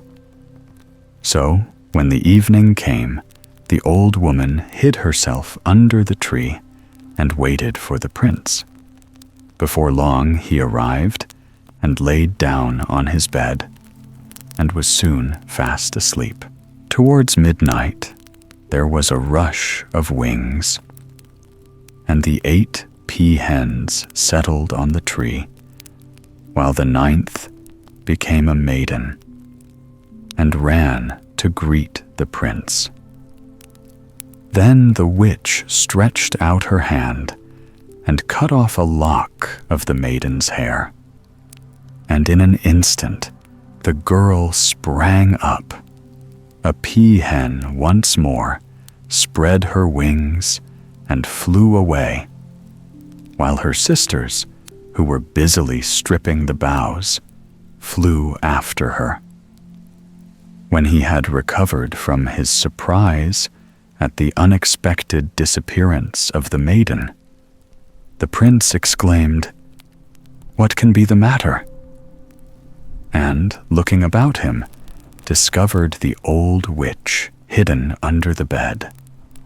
He dragged her out, and in his fury called his guards and ordered them to put her to death as fast as possible. But that did no good as far as the pea-hens went. They never came back any more, though the prince returned to the tree every night and wept his heart out for his lost love. This went on for some time, till the prince could bear it no longer, and made up his mind he would search the world through for her. In vain his father tried to persuade him that his task was hopeless, and that other girls were to be found as beautiful as this one. The prince would listen to nothing, and, accompanied by only one servant, set out on his quest. After traveling for many days, he arrived at length before a large gate, and through the bars he could see the streets of a town, and even the palace. The prince tried to pass in, but the way was barred by the keeper of the gate, who wanted to know who he was, why he was there, and how he had learnt the way.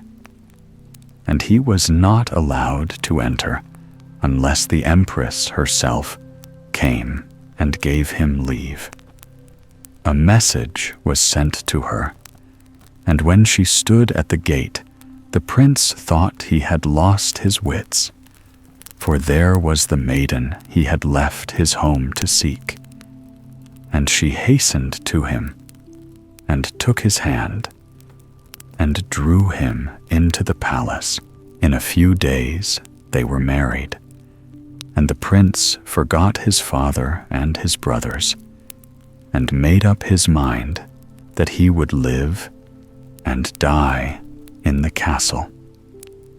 One morning, the empress told him that she was going to take a walk by herself, and that she would leave the keys of 12 cellars to his care.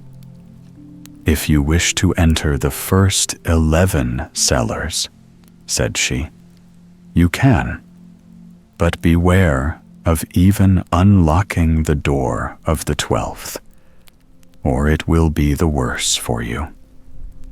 The prince, who was left alone in the castle, soon got tired of being by himself, and began to look about for something to amuse him. "What can there be in that 12th cellar," he thought to himself, "which I must not see?" And he went downstairs and unlocked the doors, one after the other. When he got to the 12th, he paused, but his curiosity was too much for him, and in another instant the key was turned, and the cellar lay open before him. It was empty, save for a large cask bound with iron hoops. And out of the cask a voice was saying entreatingly, "For goodness' sake, brother, fetch me some water. I am dying of thirst." The prince, who was very tender-hearted, brought some water at once and pushed it through a hole in the barrel. And as he did so, one of the iron hoops burst. He was turning away when a voice cried the second time, "Brother, for pity's sake, fetch me some water. I'm dying of thirst." So the prince went back and brought some more water, and again a hoop sprang. And for the third time the voice still called for water. And when water was given, the last hoop was rent. The cask fell in pieces, and out flew a dragon, who snatched up the empress just as she was returning from her walk, and carried her off. Some servants, who saw what had happened, came rushing to the prince, and the poor young man went nearly mad when he heard the result of his own folly, and could only cry out that he would follow the dragon to the ends of the earth until he got his wife again. For months and months he wandered about, first in this direction and then in that, without finding any traces of the dragon or his captive. At last he came to a stream, and as he stopped for a moment to look at it, he noticed a little fish lying on the bank, beating its tail convulsively in a vain effort to get back into the water. "Oh, for pity's sake, my brother," shrieked the little creature. "Help me and put me back into the river, and I will repay you some day. Take one of my scales, and when you are in danger, twist it in your fingers, and I will come." The prince picked up the fish and threw it into the water. Then he took off one of its scales, as he had been told, and put it in his pocket, carefully wrapped in a cloth. Then he went on his way, till, some miles further down the road, he found a fox caught in a trap. "Oh, be a brother to me," called the fox, "and free me from this trap, and I will help you when you are in need. Pull out one of my hairs, and when you are in danger, twist it in your fingers, and I will come." So the prince unfastened the trap, pulled out one of the fox's hairs, and continued his journey. And as he was going over the mountain, he passed a wolf entangled in a snare, who begged to be set at liberty. "Only deliver me from death," he said, "and you will never be sorry for it. Take a lock of my fur, and when you need me, twist it in your fingers." And the prince undid the snare and let the wolf go. For a long time he walked on, without having any more adventures, till at length he met a man traveling on the same road. "Oh, brother," asked the prince, "tell me, if you can, where the dragon emperor lives." The man told him where he would find the palace, and how long it would take him to get there. And the prince thanked him, and followed his directions, till that same evening he reached the town where the dragon emperor lived. When he entered the palace, to his great joy, he found his wife sitting alone in a vast hall, and they began hastily to invent plans for her escape. There was no time to waste, as the dragon might return directly, so they took 2 horses out of the stable and rode away at lightning speed. Hardly were they out of sight of the palace than the dragon came home and found that his prisoner had flown. He sent at once for his talking horse, and said to him, "Give me your advice. What shall I do? Have my supper as usual, or set out in pursuit of them?" "Eat your supper with a free mind first," answered the horse, "and follow them afterwards." So the dragon ate till it was past midday, and when he could eat no more, he mounted his horse and set out after the fugitives. In a short time he had come up with them, and as he snatched the empress out of her saddle, he said to the prince, "This time I will forgive you, because you brought me the water when I was in the cask. But beware how you return here, or you will pay for it with your life." Half mad with grief, the prince rode sadly on a little further, hardly knowing what he was doing. Then he could bear it no longer, and turned back to the palace, in spite of the dragon's threats. Again the empress was sitting alone, and once more they began to think of a scheme by which they could escape the dragon's power. "Ask the dragon when he comes home," said the prince, "where he got that wonderful horse from, and then you can tell me, and I will try to find another like it." Then, fearing to meet his enemy, he stole out of the castle. Soon after, the dragon came home, and the empress sat down near him and began to coax and flatter him into a good humor. And at last she said, "But tell me about that wonderful horse you were riding yesterday. There cannot be another like it in the whole world. Where did you get it from?" And he answered, "The way I got it is a way which no one else can take. On the top of a high mountain dwells an old woman who has in her stables 12 horses, each one more beautiful than the other.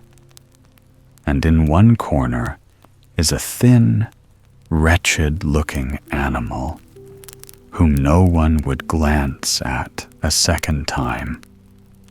But he is in reality the best of the lot. He is twin brother to my own horse, and can fly as high as the clouds themselves. But no one can ever get this horse without first serving the old woman for 3 whole days. And besides the horses, she has a foal and its mother. And the man who serves her must look after them for 3 whole days. And if he does not let them run away, he will, in the end, get the choice of any horse as a present from the old woman. But if he fails to keep the foal and its mother safe on any one of the 3 nights, his head will pay." The next day, the prince watched till the dragon left the house, and then he crept in to the empress, who told him all she had learnt from her jailer. The prince at once determined to seek the old woman on the top of the mountain, and lost no time in setting out. It was a long and steep climb, but at last he found her, and with a low bow he began, "Good greeting to you, little mother." "Good greeting to you, my son. What are you doing here?" "I wish to become your servant," answered he. "So you shall," said the old woman. "If you can take care of my mare for 3 days, I will give you a horse for wages. But if you let her stray, you will lose your head." And as she spoke, she led him into a courtyard surrounded with palings, and on every post a man's head was stuck. One post only was empty, and as they passed, it cried out, "Woman, give me the head I am waiting for." The old woman made no answer, but turned to the prince and said, "Look, all those men took service with me on the same conditions as you, but not one was able to guard the mare." But the prince did not waver, and declared he would abide by his words. When evening came, he led the mare out of the stable and mounted her, and the colt ran behind. He managed to keep his seat for a long time, in spite of all her efforts to throw him. But at length he grew so weary that he fell fast asleep. And when he woke, he found himself sitting on a log, with the halter in his hands. He jumped up in terror, but the mare was nowhere to be seen, and he started with a beating heart in search of her. He had gone some way without a single trace to guide him when he came to a little river. The sight of the water brought back to his mind the fish whom he had saved from death, and he hastily drew the scale from his pocket. It had hardly touched his fingers when the fish appeared in the stream beside him. "What is it, my brother?" asked the fish anxiously. "The old woman's mare strayed last night, and I don't know where to look for her." "Oh, I can tell you that. She has changed herself into a big fish, and her foal into a little one. But strike the water with the halter, and say, 'Come here, O mare of the mountain witch,' and she will come." The prince did as he was bid, and the mare and her foal stood before him. Then he put the halter round her neck and rode her home, the foal always trotting behind them. The old woman was at the door to receive them, and gave the prince some food while she led the mare back to the stable. "You should have gone among the fishes," cried the old woman, striking the animal with a stick. "I did go among the fishes," replied the mare, "but they are no friends of mine, for they betrayed me at once." "Well, go among the foxes this time," said she, and returned to the house, not knowing that the prince had overheard her. So when it began to grow dark, the prince mounted the mare for the second time and rode into the meadows, and the foal trotted behind its mother. Again he managed to stick on till midnight. Then a sleep overtook him that he could not battle against, and when he woke up, he found himself, as before, sitting on the log with the halter in his hands. He gave a shriek of dismay and sprang up in search of the wanderers. As he went, he suddenly remembered the words that the old woman had said to the mare, and he drew out the fox hair and twisted it in his fingers. "What is it, my brother?" asked the fox, who instantly appeared before him.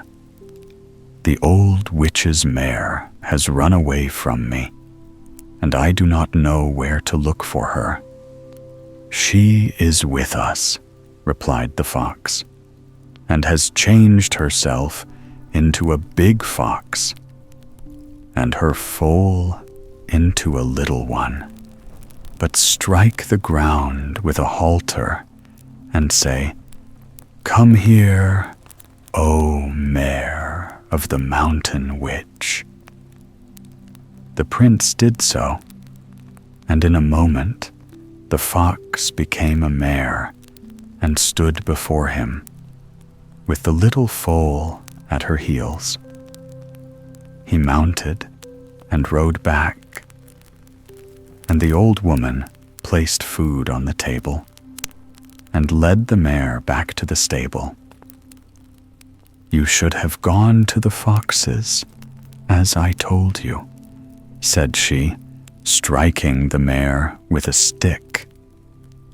"I did go to the foxes," replied the mare, "but they are no friends of mine and betrayed me." "Well, this time you had better go to the wolves," said she, not knowing that the prince had heard all she had been saying. The third night, the prince mounted the mare and rode her out to the meadows, with the foal trotting after. He tried hard to keep awake, but it was of no use, and in the morning, there he was again on the log, grasping the halter. He started to his feet, and then stopped, for he remembered what the old woman had said, and pulled out the wolf's gray lock. "What is it, my brother?" asked the wolf as it stood before him. The old witch's mare has run away from me, replied the prince, and I don't know where to find her. Oh, she is with us, answered the wolf, and she has changed herself into a she-wolf and the foal into a cub. But strike the earth here with the halter and cry, "Come to me, O mare of the mountain witch." The prince did as he was bid, and as the hair touched his fingers, the wolf changed back into a mare, with the foal beside her. And when he had mounted and ridden her home, the old woman was on the steps to receive them, and she set some food before the prince, but led the mare back to her stable.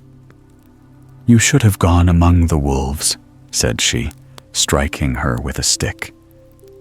"So I did," replied the mare, "but they are no friends of mine and betrayed me."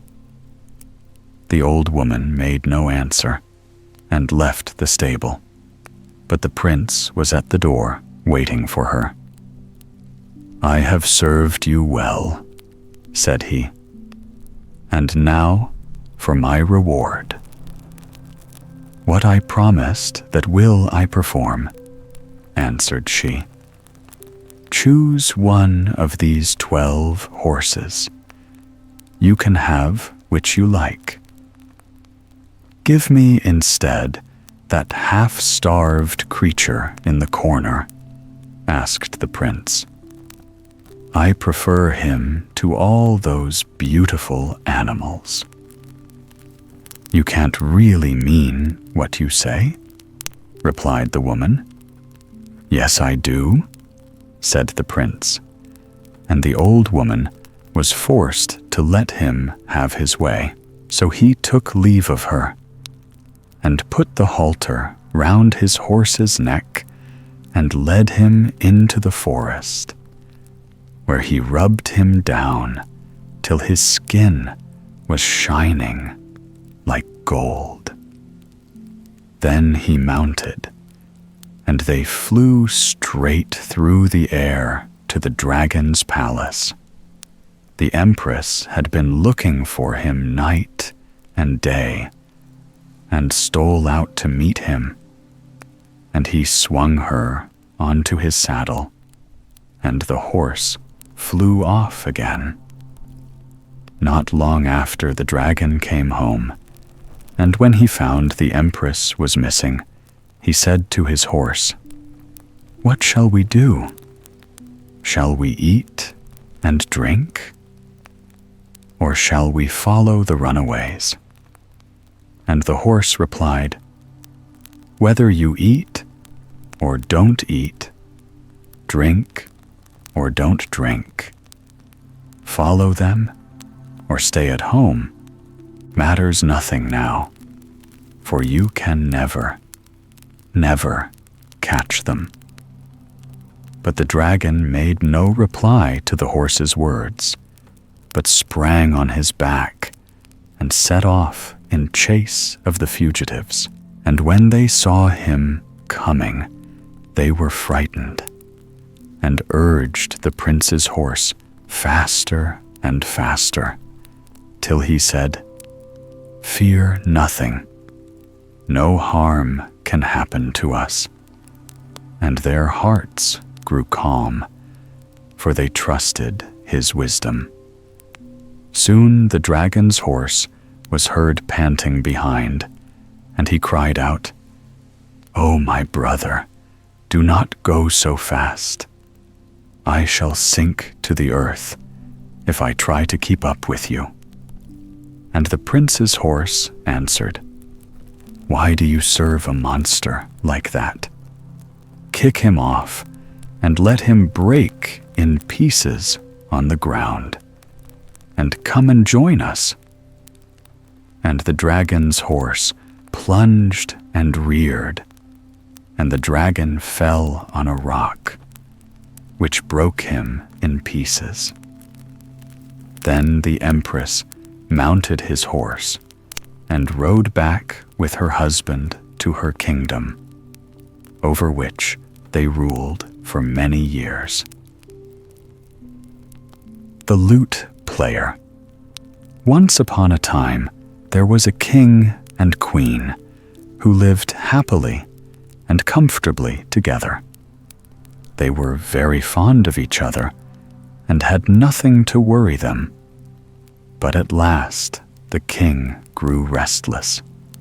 He longed to go out into the world, to try his strength in battle against some enemy, and to win all kinds of honor and glory.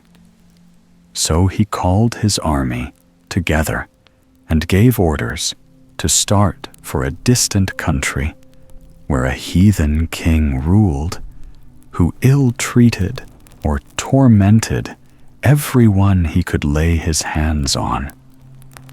The king then gave his parting orders and wise advice to his ministers, took a tender leave of his wife, and set off with his army across the seas. I cannot say whether the voyage was short or long, but at last he reached the country of the heathen king and marched on, defeating all who came in his way. But this did not last long, for in time he came to a mountain pass where a large army was waiting for him, who put his soldiers to flight and took the king himself prisoner. He was carried off to the prison where the heathen king kept his captives. And now our poor friend had a very bad time indeed. All night long the prisoners were chained up, and in the morning they were yoked together like oxen and had to plow the land till it grew dark. This state of things went on for 3 years before the king found any means of sending news of himself to his dear queen. But at last he contrived to send this letter: "Sell all our castles and palaces, and put all our treasures in pawn, and come and deliver me out of this horrible prison." The queen received the letter, read it, and wept bitterly as she said to herself, "How can I deliver my dearest husband? If I go myself and the heathen king sees me, he will just take me to be one of his wives. If I were to send one of the ministers, but I hardly know if I can depend on them." She thought and thought, and at last an idea came into her head. She cut off all her beautiful long brown hair and dressed herself in boy's clothes.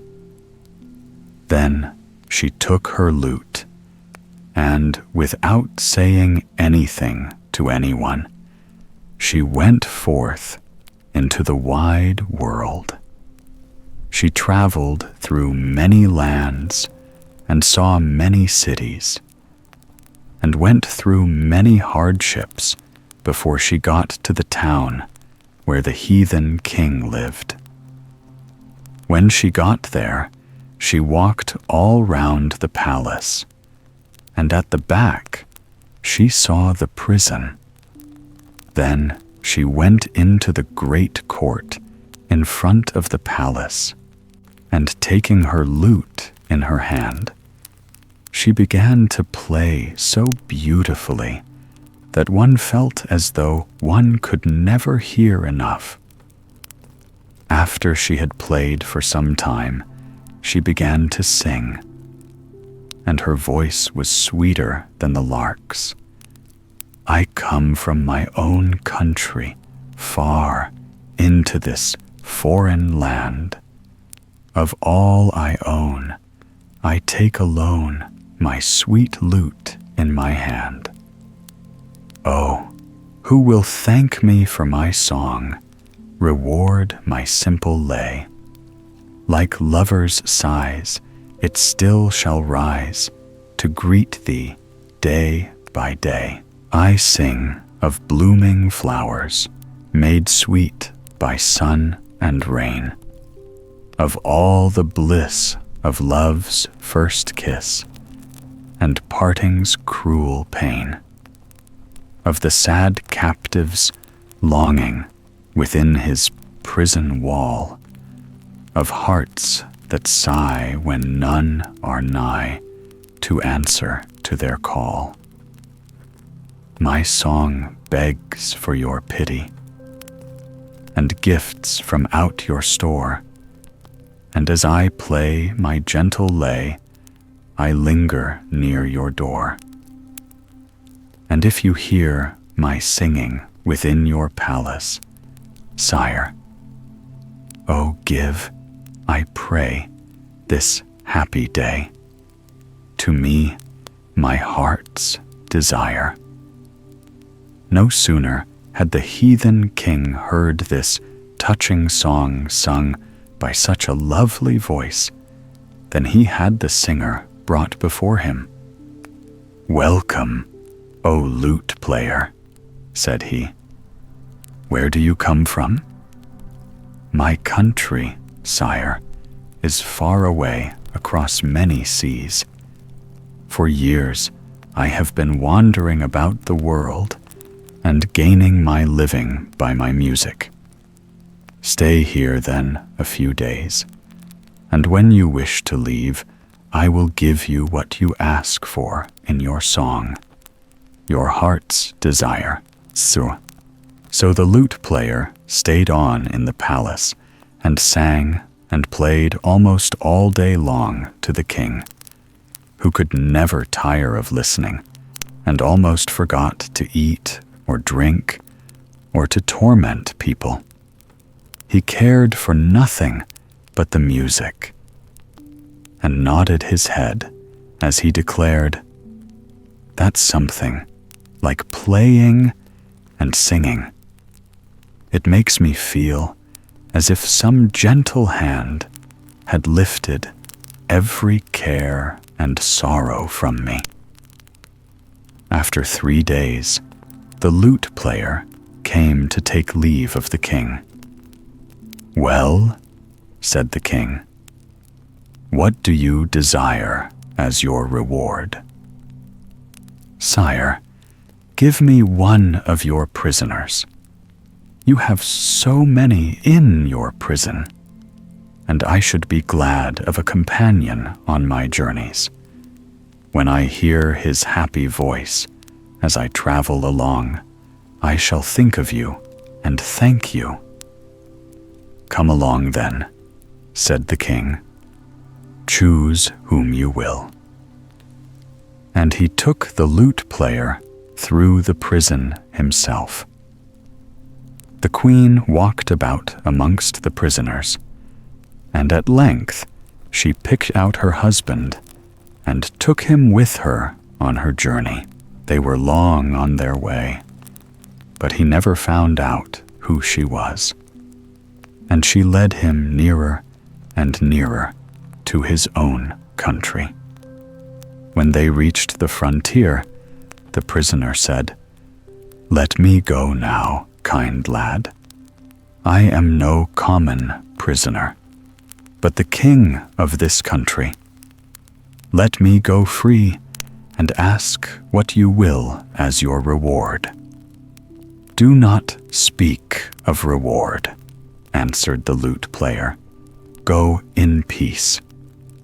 Then come with me, dear boy, and be my guest. When the proper time comes, I shall be at your palace," was the reply.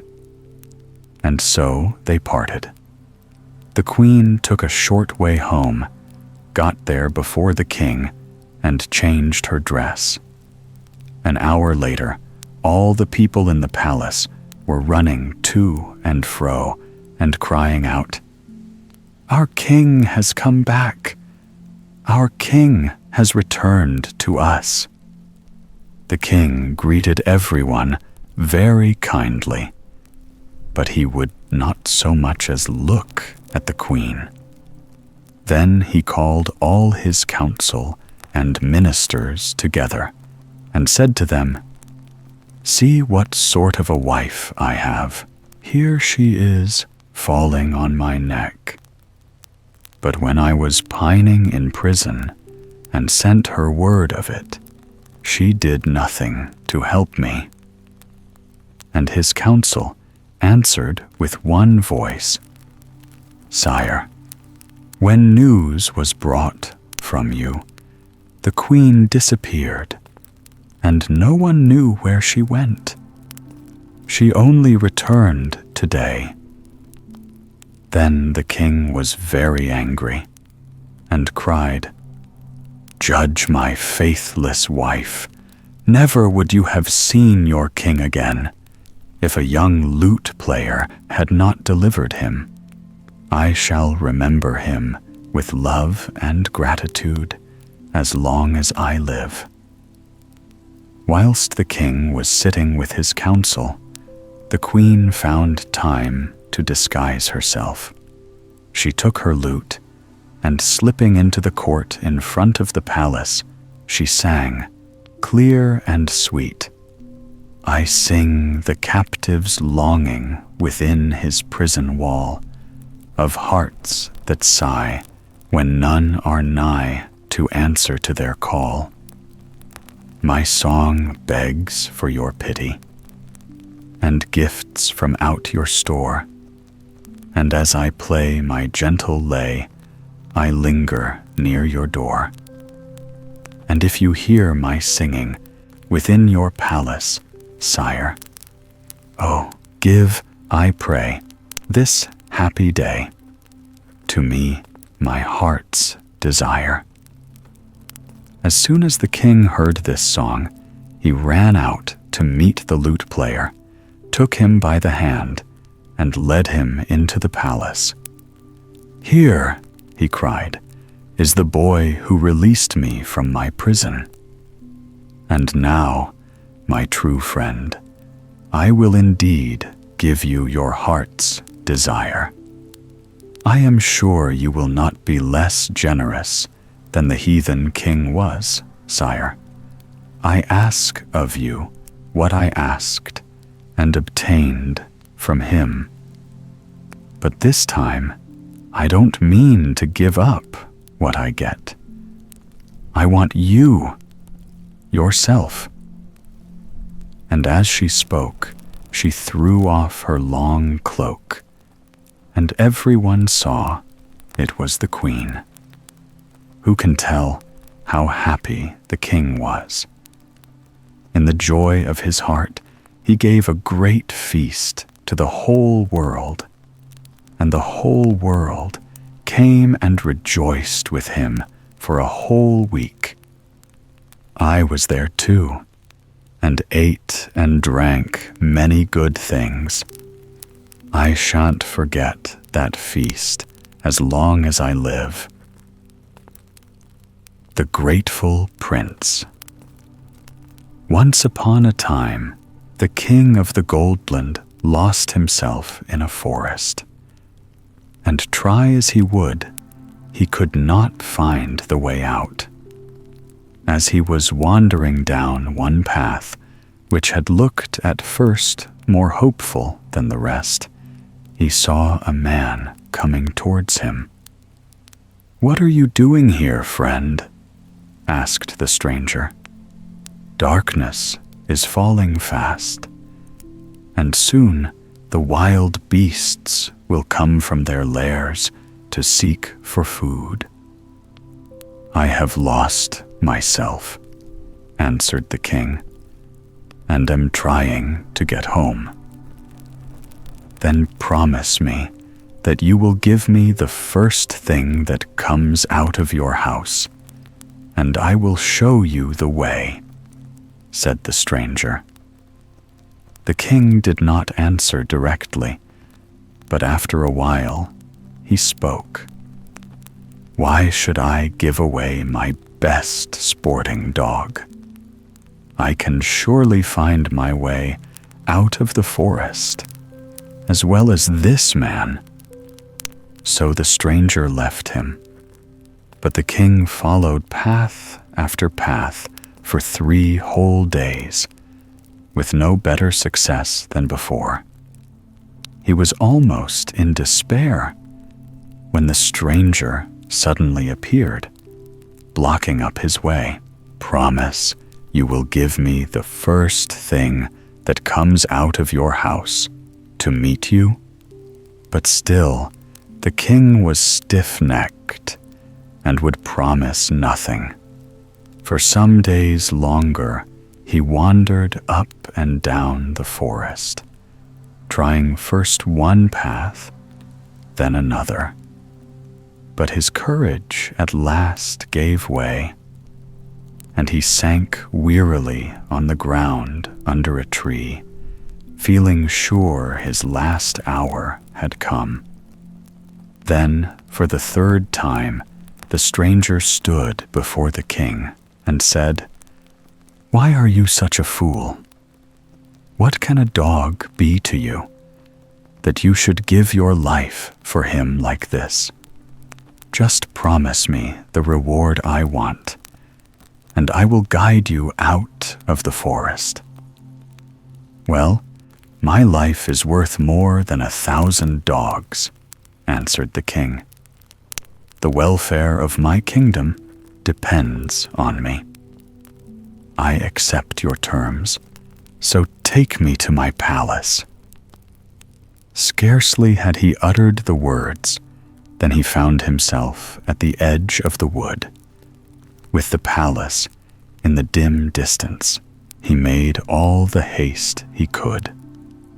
And just as he reached the great gates out, came the nurse with the royal baby, who stretched out his arms to his father.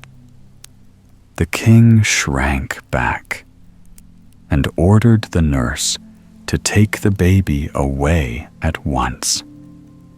Then his great boarhound bounded up to him, but his caresses were only answered by a violent push.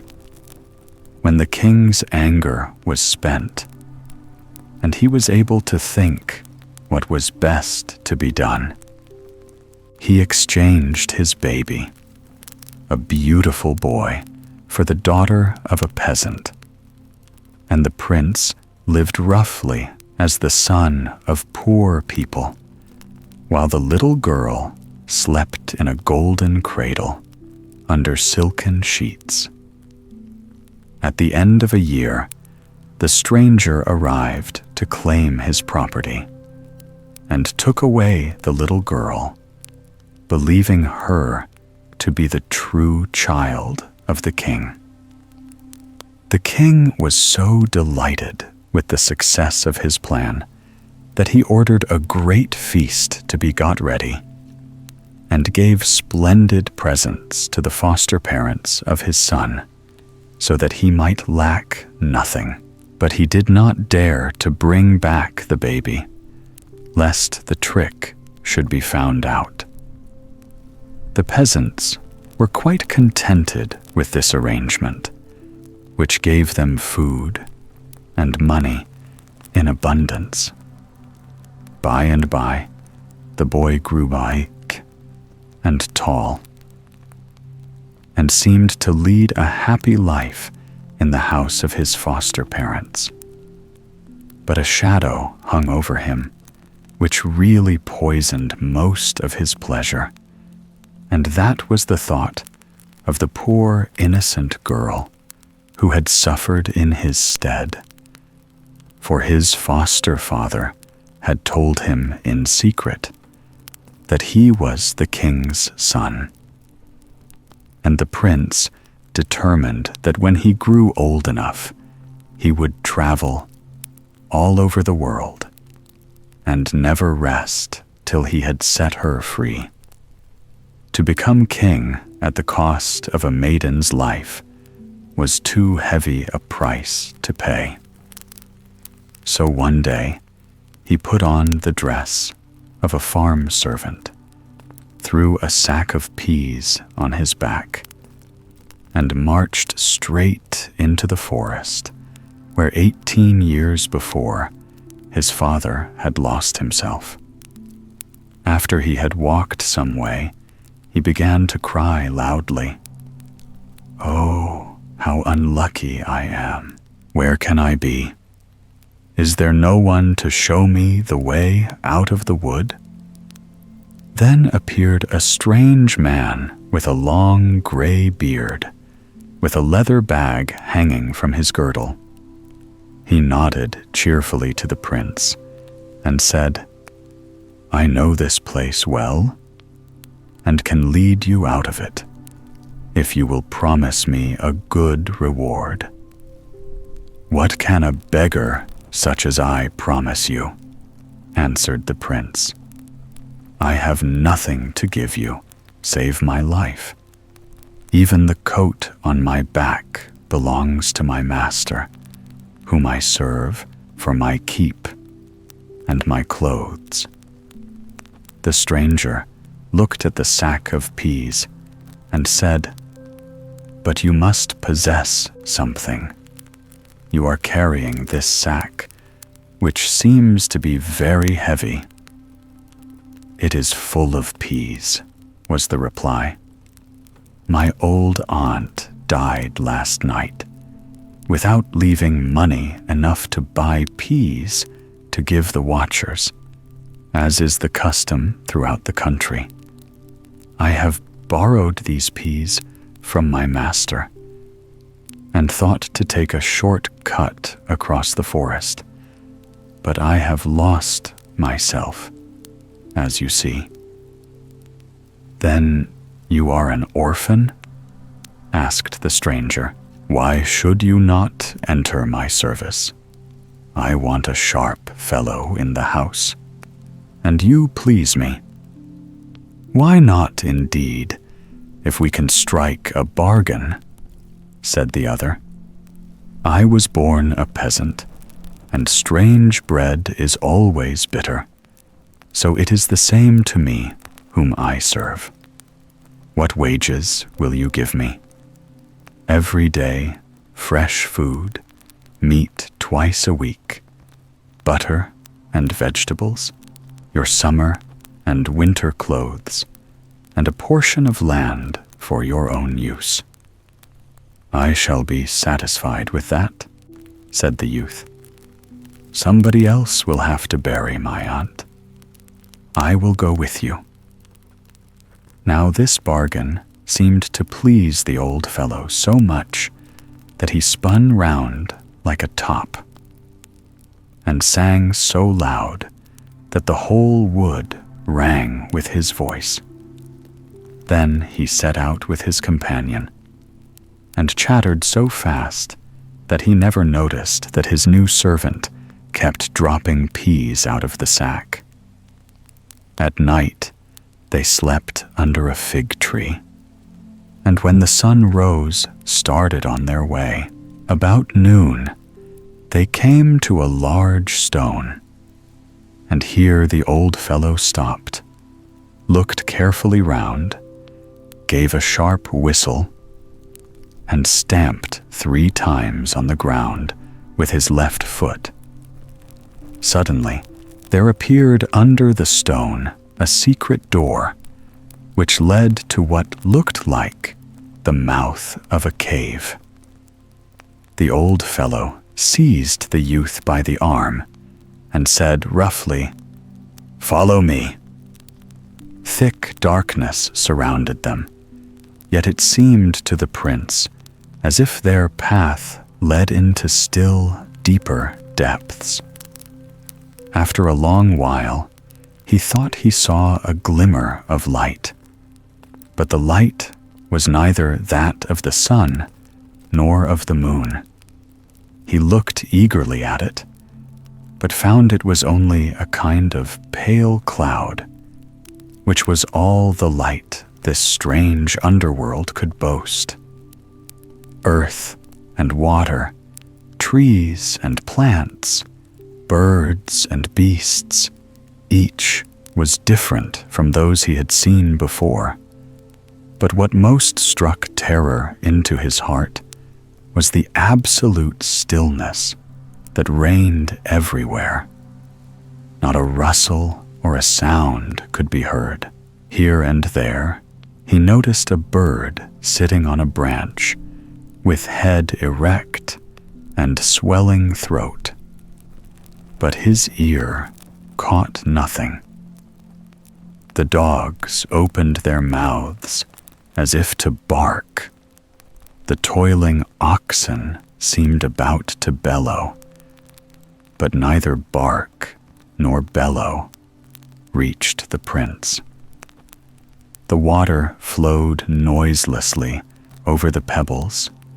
The wind bowed the tops of the trees. Flies and chafers darted about. Without breaking the silence, the old graybeard uttered no word, and when his companion tried to ask him the meaning of it all, he felt that his voice died in his throat. How long this fearful stillness lasted, I do not know.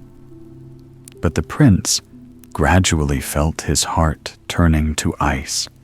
His hair stood up like bristles, and a cold chill was creeping down his spine, when at last, oh, ecstasy, a faint noise broke on his straining ears, and this life of shadows suddenly became real. It sounded as if a troop of horses were plowing their way over a moor. Then the graybeard opened his mouth and said, "The kettle is boiling. We are expected at home." They walked on a little further, till the prince thought he heard the grinding of a sawmill, as if dozens of saws were working together. But his guide observed, "The grandmother is sleeping soundly. Listen how she snores." When they had climbed a hill which lay before them, the prince saw in the distance the house of his master. But it was so surrounded with buildings of all kinds that the place looked more like a village or even a small town. They reached it at last and found an empty kennel standing in front of the gate. "Creep inside this," said the master, "and wait while I go in and see my grandmother. Like all very old people, she is very obstinate and cannot bear fresh faces about her." The prince crept tremblingly into the kennel and began to regret the daring which had brought him into this scrape. By and by, the master came back and called him from his hiding place.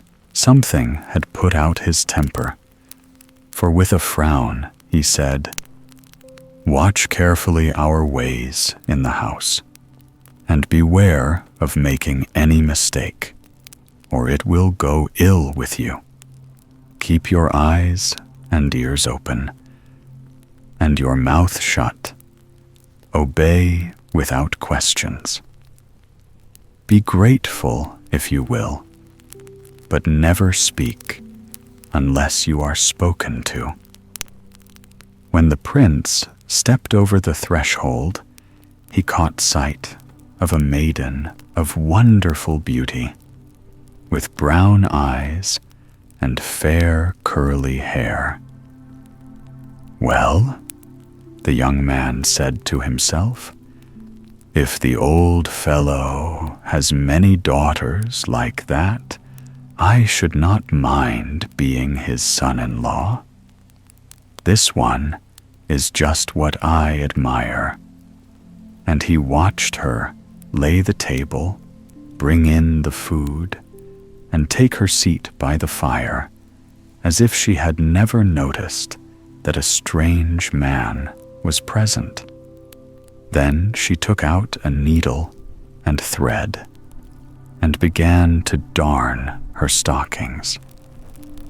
The master sat at table alone and invited neither his new servant nor the maid to eat with him.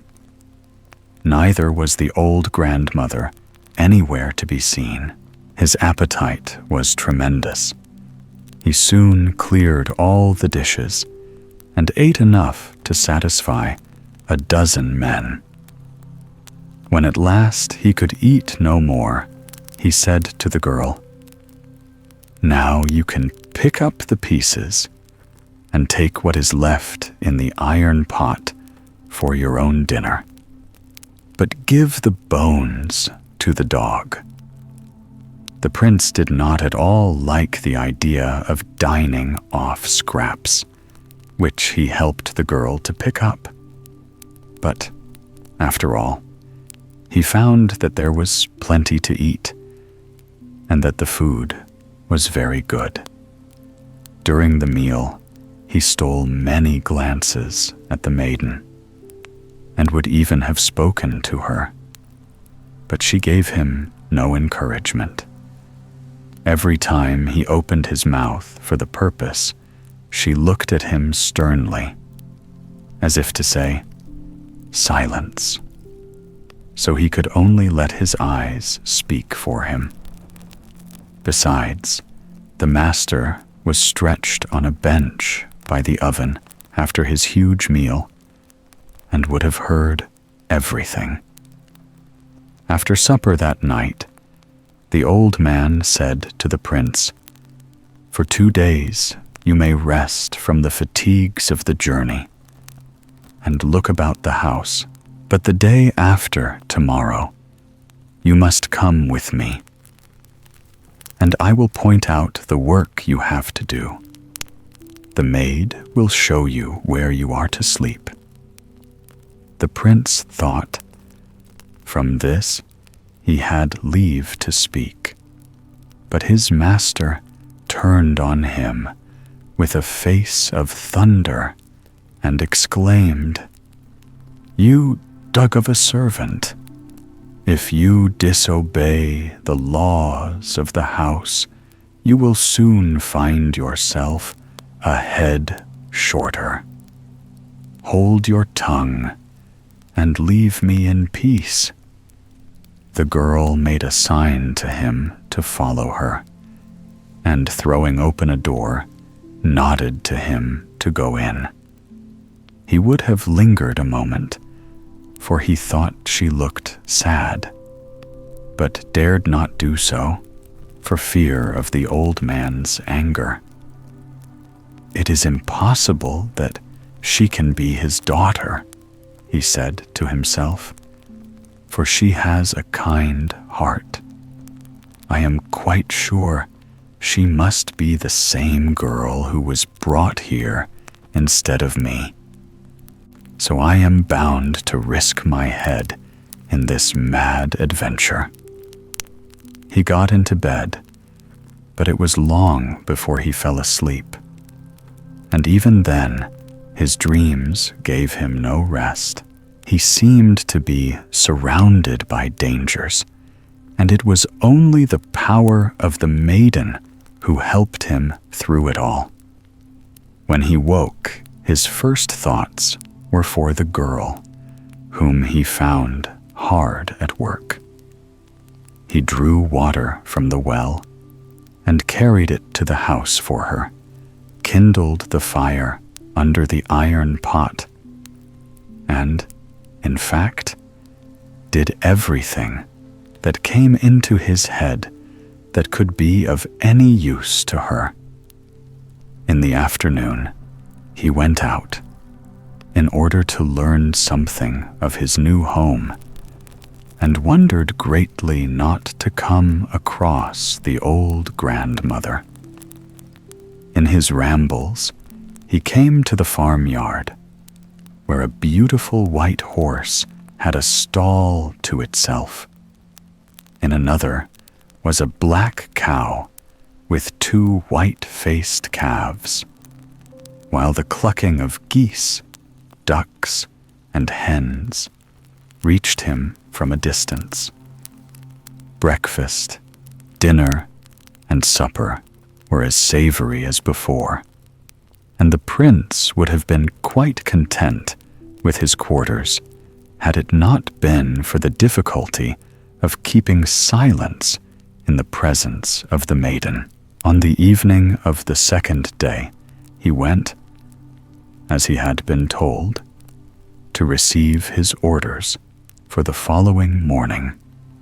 "I am going to set you something very easy to do tomorrow," said the old man when his servant entered. "Take this scythe and cut as much grass as the white horse will want for its day's feed, and clean out its stall. If I come back and find the manger empty, it will go ill with you. So beware." The prince left the room, rejoicing in his heart, and saying to himself, "Well, I shall soon get through that. If I have never yet handled either the plow or the scythe, at least I have often watched the country people work them, and know how easy it is." He was just going to open his door when the maiden glided softly past and whispered in his ear, "What task has he set you?" "For tomorrow," answered the prince. "It is really nothing at all, just to cut hay for the horse and to clean out his stall." "Oh, luckless being," sighed the girl. "How will you ever get through with it? The white horse, who is our master's grandmother, is always hungry. It takes 20 men always mowing to keep it in food for one day, and another 20 to clean out its stall. How then do you expect to do it all by yourself? But listen to me, and do what I tell you. It is your only chance. When you have filled the manger as full as it will hold you, must weave a strong plait of the rushes which grow among the meadow hay, and cut a thick peg of stout wood, and be sure that the horse sees what you are doing. Then it will ask you what it is for, and you will say, 'With this plait, I intend to bind up your mouth so that you cannot eat any more. And with this peg, I am going to keep you still in one spot, so that you cannot scatter your corn and water all over the place.'" After these words, the maiden went away as softly as she had come. Early the next morning, he set to work. His scythe danced through the grass much more easily than he had hoped, and soon he had enough to fill the manger. He put it in the crib, and returned with a second supply, when, to his horror, he found the crib empty. Then he knew that without the maiden's advice, he would certainly have been lost, and began to put it into practice. He took out the rushes, which had somehow got mixed up with the hay, and plaited them quickly. "My son, what are you doing?" asked the horse wonderingly. "Oh, nothing," replied he. just weaving a chin strap to bind your jaws together in case you might wish to eat any more." The white horse sighed deeply when it heard this, and made up its mind to be content with what it had eaten. The youth next began to clean out the stall, and the horse knew it had found a master. And by midday, there was still fodder in the manger, and the place was as clean as a new pin. He had barely finished when in walked the old man, who stood astonished at the door. "Is it really you who have been clever enough to do that?" he asked. "Or has someone else given you a hint?" "Oh, I have had no help," replied the prince, "except what my poor weak head could give me." The old man frowned and went away, and the prince rejoiced that everything had turned out so well. In the evening, his master said, "Tomorrow, I have no special task to set you, but as the girl has a great deal to do in the house, you must milk the black cow for her. But take care you milk her dry, or it may be the worse for you." "Well," thought the prince as he went away, "unless there is some trick behind, this does not sound very hard. I have never milked a cow before, but I have good, strong fingers." He was very sleepy and was just going toward his room when the maiden came to him and asked, "What is your task tomorrow?" "I am to help you," he answered, "and have nothing to do all day except to milk the black cow dry." "Oh, you are unlucky," cried she. "If you were to try from morning till night, you couldn't do it. There is only one way of escaping the danger, and that is, when you go to milk her, take with you a pan of burning coals and a pair of tongs. Place the pan on the floor of the stall, and the tongs on the fire, and blow with all your might, till the coals burn brightly. The black cow will ask you, 'What is the meaning of all this?' And you must answer, 'What I will whisper to you.'" And she stood on tiptoe and whispered something in his ear, and then went away. The dawn had scarcely reddened the sky when the prince jumped out of bed, and with the pan of coals in one hand and the milk pail in the other, went straight to the cow's stall and began to do exactly as the maiden had told him the evening before. The black cow watched him with surprise for some time, and then said, "What are you doing, Sonny?" "Oh, nothing," answered he. "I am only heating a pair of tongs in case you may not feel inclined to give as much milk as I want." The cow sighed deeply and looked at the milkman with fear, but he took no notice and milked briskly into the pail till the cow ran dry. Just at that moment, the old man entered the stable and sat down to milk the cow himself, but not a drop of milk could he get. "Have you really managed it all yourself, or did somebody help you?" "I have nobody to help me," answered the prince. but my own poor head." The old man got up from his seat and went away. That night, when the prince went to his master to hear what his next day's work was to be, the old man said, "I have a little haystack out in the meadow, which must be brought in to dry. Tomorrow, you will have to stack it all in the shed. And as you value your life, be careful not to leave the smallest strand behind." The prince was overjoyed to hear he had nothing worse to do.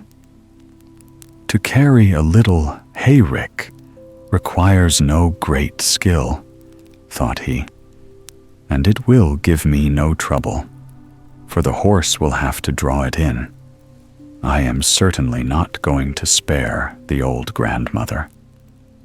By and by, the maiden stole up to ask what task he had for the next day. The young man laughed and said, "It appears that I have got to learn all kinds of farmer's work. Tomorrow, I have to carry a hayrick and leave not a stalk in the meadow. And that is my whole day's work." "Oh, you unlucky creature," cried she, "and how do you think you are to do it? If you had all the men in the world to help you, you could not clear off this one little hayrick in a week. The instant you have thrown down the hay at the top, it will take root again from below. But listen to what I say. You must steal out at daybreak tomorrow and bring out the white horse and some good strong ropes. Then get on the haystack, put the ropes round it, and harness the horse to the ropes. When you are ready, climb up the haystack and begin to count 1, 2, 3. The horse will ask you what you are counting, and you must be sure to answer what I whisper to you." So the maiden whispered something in his ear and left the room, and the prince knew nothing better to do than to get into bed. He slept soundly, and it was still almost dark when he got up and proceeded to carry out the instructions given him by the girl. First, he chose some stout ropes, and then he led the horse out of the stable and rode it to the haystack, which was made up of 50 cartloads, so that it could hardly be called a little one. The prince did all that the maiden had told him, and when at last he was seated on top of the rick and had counted up to 20, he heard the horse ask in amazement, "What are you counting up there, my son?" "Oh, nothing," said he. "I was just amusing myself with counting the packs of wolves in the forest. But there are really so many of them that I don't think I should ever be done." The word wolf was hardly out of his mouth than the white horse was off like the wind, so that in the twinkling of an eye it had reached the shed, dragging the haystack behind it. The master was dumb with surprise as he came in after breakfast and found his man's day's work quite done. "Was it really you who were so clever?" asked he. "Or did someone give you good advice?" "Oh, I have only myself to take counsel with," said the prince, And the old man went away, shaking his head. Late in the evening, the prince went to his master to learn what he was to do next day. "Tomorrow," said the old man, "you must bring the white-headed calf to the meadow. And as you value your life, take care it does not escape from you." The prince answered nothing, but thought, "Well, most peasants of 19 have got a whole herd to look after, so surely I can manage one." And he went towards his room, where the maiden met him. "Tomorrow I have got an idiot's work," said he. "Nothing but to take the white-headed calf to the meadow." "Oh, you unlucky being," sighed she. "Do you know that this calf is so swift that in a single day he can run 3 times round the world? Take heed to what I tell you. Bind one end of this silk thread to the left foreleg of the calf, and the other end to the little toe of your left foot, so that the calf will never be able to leave your side, whether you walk, stand, or lie." After this, the prince went to bed and slept soundly.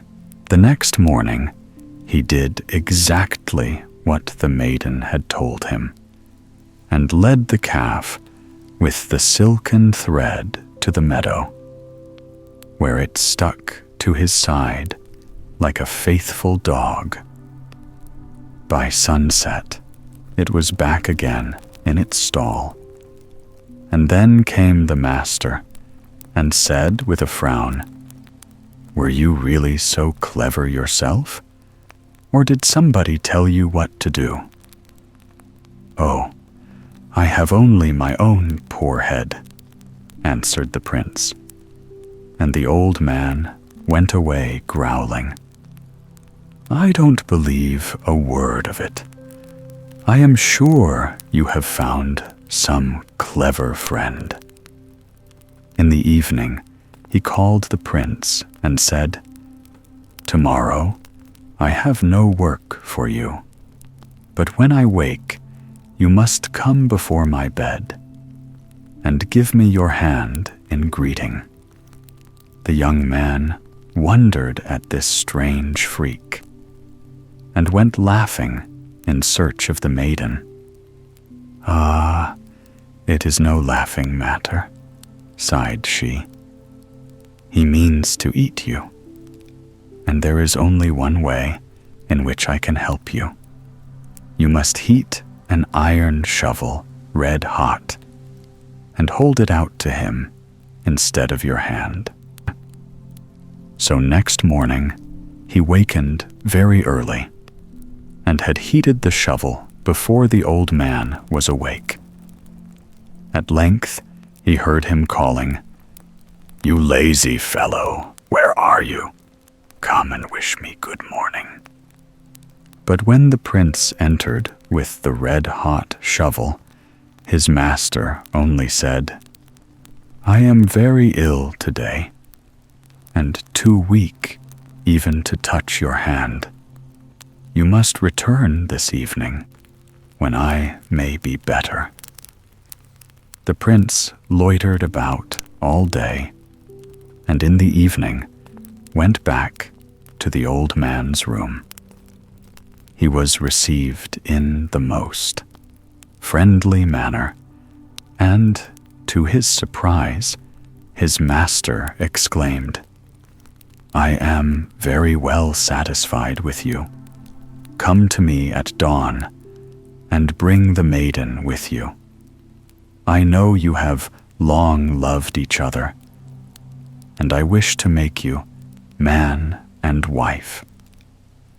The young man nearly jumped into the air for joy but remembering the rules of the house, he managed to keep still.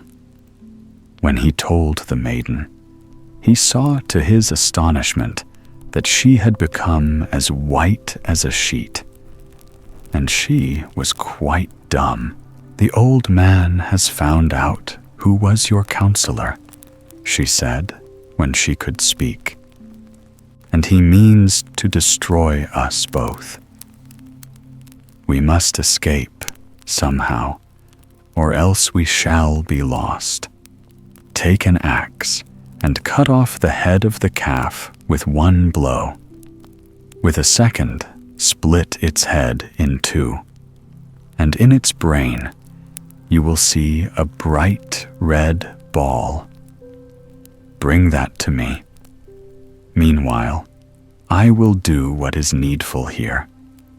And the prince thought to himself, "Better kill the calf than be killed ourselves. If we can once escape, we will go back home. The peas which I strewed about must have sprouted, so that we shall not miss the way." Then he went into the stall, and with one blow of the axe killed the calf, and with the second split its brain. In an instant, the place was filled with light, as the red ball fell from the brain of the calf. The prince picked it up, and wrapping it round with a thick cloth, hid it in his bosom. Mercifully, the cow slept through it all, or by her cries she would have awakened the master. He looked round, and at the door stood the maiden, holding a little bundle in her arms. "Where is the ball?" she asked. "Here," answered he. "We must lose no time in escaping," she went on, and uncovered a tiny bit of the shining ball to light them on their way. As the prince had expected, the peas had taken root and grown into a little hedge, so that they were sure they would not lose the path. As they fled, the girl told him that she had overheard a conversation between the old man and his grandmother, saying that she was a king's daughter, whom the old fellow had obtained by cunning from her parents. The prince, who knew all about the affair, was silent, though he was glad from his heart that it had fallen to his lot to set her free. So they went on till the day began to dawn. The old man slept very late that morning, and rubbed his eyes till he was properly awake. Then he remembered that very soon the couple were to present themselves before him. After waiting and waiting till quite a long time had passed, he said to himself with a grin, "Well, they are not in much hurry to be married," and waited again. At last he grew a little uneasy and cried loudly, "Man and maid, what has become of you?" After repeating this many times, he became quite frightened. But, call as he would, neither man nor maid appeared. At last, he jumped angrily out of bed to go in search of the culprits, but only found an empty house and beds that had never been slept in. Then he went straight to the stable, where the sight of the dead calf told him all. Swearing loudly, he opened the door of the third stall quickly and cried to his goblin servants to go and chase the fugitives. "Bring them to me, however you may find them, for have them I must," he said. So spake the old man, and the servants fled like the wind. The runaways were crossing a great plain when the maiden stopped. "Something has happened," she said. "The ball moves in my hand, and I'm sure we are being followed." And behind them, they saw a black cloud flying before the wind. Then the maiden turned the ball thrice in her hand and cried, "Listen to me, my ball, my ball. Be quick and change me into a brook, and my lover into a little fish." And in an instant there was a brook with a fish swimming in it. The goblins arrived just after, but seeing nobody, waited for a little, then hurried home, leaving the brook and the fish undisturbed. When they were quite out of sight, the brook and the fish returned to their usual shapes and proceeded on their journey. When the goblins, tired and with empty hands, returned, their master inquired what they had seen, and if nothing strange had befallen them. "Nothing," said they. "The plain was quite empty, save for a brook and a fish swimming in it." "Idiots!" roared the master. "Of course it was they." And dashing open the door of the fifth stall, he told the goblins inside that they must go and drink up the brook and catch the fish. And the goblins jumped up and flew like the wind. The young pair had almost reached the edge of the wood when the maiden stopped again. "Something has happened," said she. "The ball is moving in my hand." And looking round, she beheld a cloud flying towards them, large and blacker than the first, and striped with red. "Those are our pursuers," cried she, and turning the ball 3 times in her hand, she spoke to it thus: "Listen to me, my ball, my ball. Be quick and change us both, me into a wild rose bush, and him into a rose on my stem." And in the twinkling of an eye, it was done. Only just in time, too, for the goblins were close at hand, and looked round eagerly for the stream and the fish. But neither stream nor fish was to be seen, nothing but a rose bush. So they went sorrowing home, and when they were out of sight, the rose bush and rose returned to their proper shapes, and walked all the faster for the little rest they had had. "Well, did you find them?" asked the old man when his goblins came back. "No," replied the leader of the goblins. "We found neither brook nor fish in the desert." "And did you find nothing else at all?" "Oh, nothing but a rose tree on the edge of a wood, with a rose hanging on it." "Idiots!" cried he. "Why, that was they." And he threw open the door of the 7th stall, where his mightiest goblins were locked in. "Bring them to me, however you find them, dead or alive," thundered he, "for I will have them. Tear up the rose tree and the roots too, and don't leave anything behind, however strange it may be."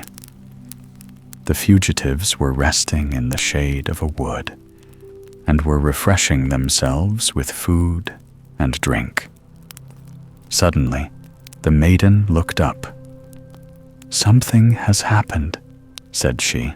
"The ball has nearly jumped out of my bosom. Someone is certainly following us, and the danger is near. But the trees hide our enemies from us."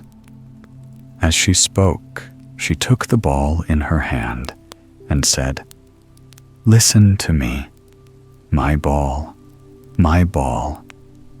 Be quick and change me into a breeze and make my lover into a midge." An instant, and the girl was dissolved into thin air, while the prince darted about like a midge. The next moment, a crowd of goblins rushed up and looked about in search of something strange, for neither a rose bush nor anything else was to be seen. But they had hardly turned their backs to go home empty-handed when the prince and the maiden stood on the earth again. "We must make all the haste we can," said she, "before the old man himself comes to seek us, for he will know us under any disguise." They ran on till they reached such a dark part of the forest that if it had not been for the light shed by the ball, they could not have made their way at all. Worn out and breathless, they came at length to a large stone, and here the ball began to move restlessly. The maiden, seeing this, exclaimed, "Listen to me, my ball, my ball. Roll the stone quickly to one side, that we may find a door." And in a moment, the stone had rolled away, and they had passed through the door to the world again. "Now we are safe," cried she.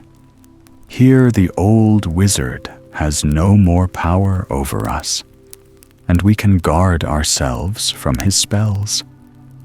But, my friend, we have to part. You will return to your parents, and I must go in search of mine." "No, no," exclaimed the prince. "I will never part from you. You must come with me and be my wife. We have gone through many troubles together, and now we will share our joys." The maiden resisted his words for some time, but at last she went with him.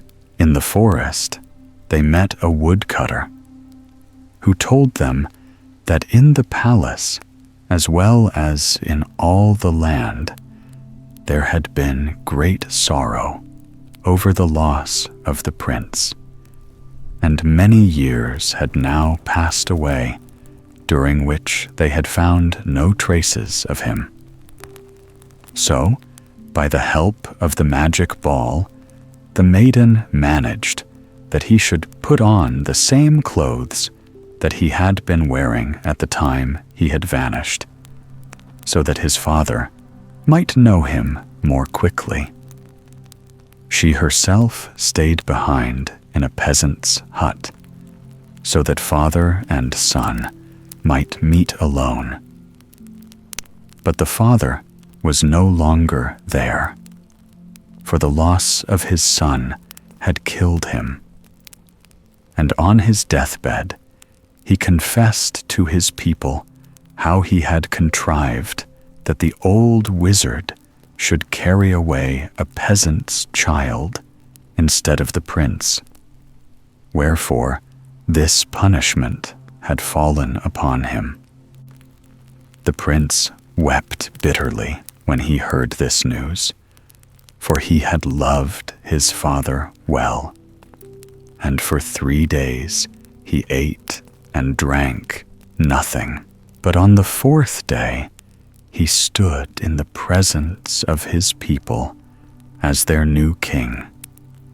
And calling his counselors, he told them all the strange things that had befallen him, and how the maiden had borne him safe through all. And the counselors cried with one voice, "Let her be your wife, and our liege lady." And that is the end of the story. The child who came from an egg. Once upon a time there lived a queen whose heart was sore because she had no children. She was sad enough when her husband was at home with her, but when he was away, she would see nobody, but sat and wept all day long. Now it happened that a war broke out with the king of a neighboring country, and the queen was left in the palace alone. She was so unhappy that she felt as if the walls would stifle her, so she wandered out into the garden and threw herself down on a grassy bank under the shade of a lime tree. She had been there for some time when a rustle among the leaves caused her to look up, and she saw an old woman limping on her crutches towards the stream that flowed through the grounds. When she had quenched her thirst, she came straight up to the queen and said to her, "Do not take it evil, noble lady, that I dare to speak to you, and do not be afraid of me, for it may be that I shall bring you good luck." The queen looked at her doubtfully and answered, "You do not seem as if you had been very lucky yourself, or to have much good fortune to spare for anyone else. Under rough bark lies smooth wood and sweet kernel," replied the old woman. "Let me see your hand, that I may read the future." The queen held out her hand, and the old woman examined its lines closely. Then she said, "Your heart is heavy with two sorrows, one old and one new. The new sorrow is for your husband, who is fighting far away from you. But believe me, he is well, and will soon bring you joyful news. But your other sorrow is much older than this. Your happiness is spoilt because you have no children."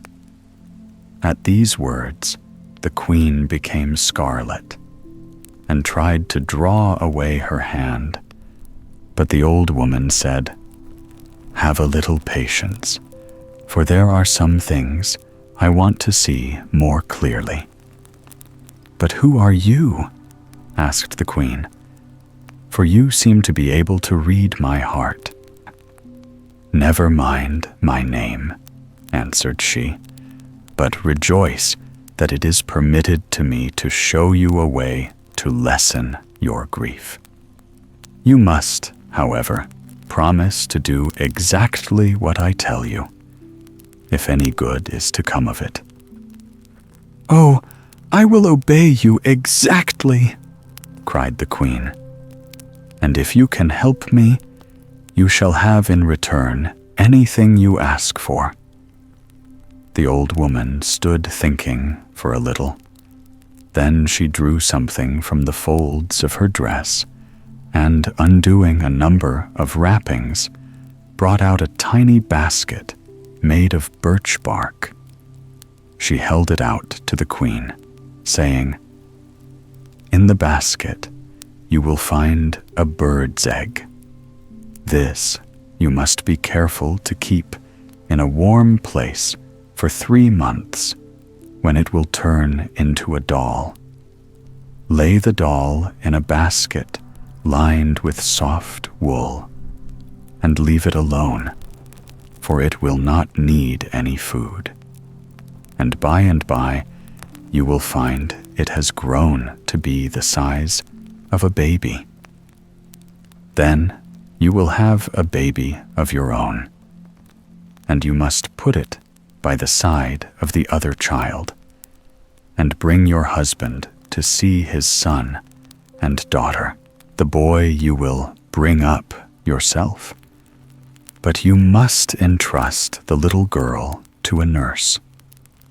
When the time comes to have them christened, you will invite me to be godmother to the princess. And this is how you must send the invitation.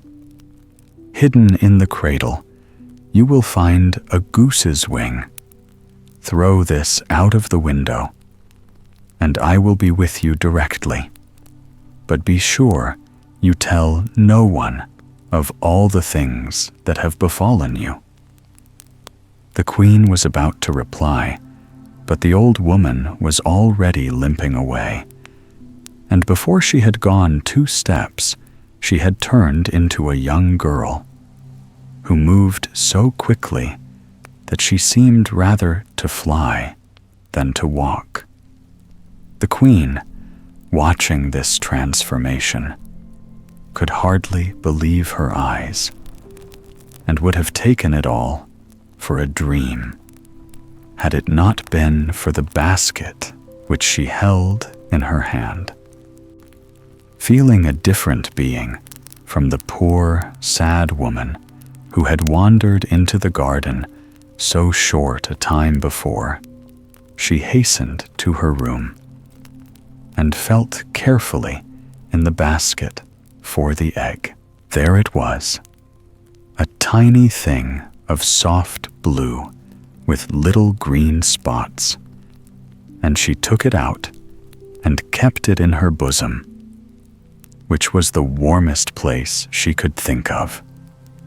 A fortnight after the old woman had paid her visit, the king came home, having conquered his enemies.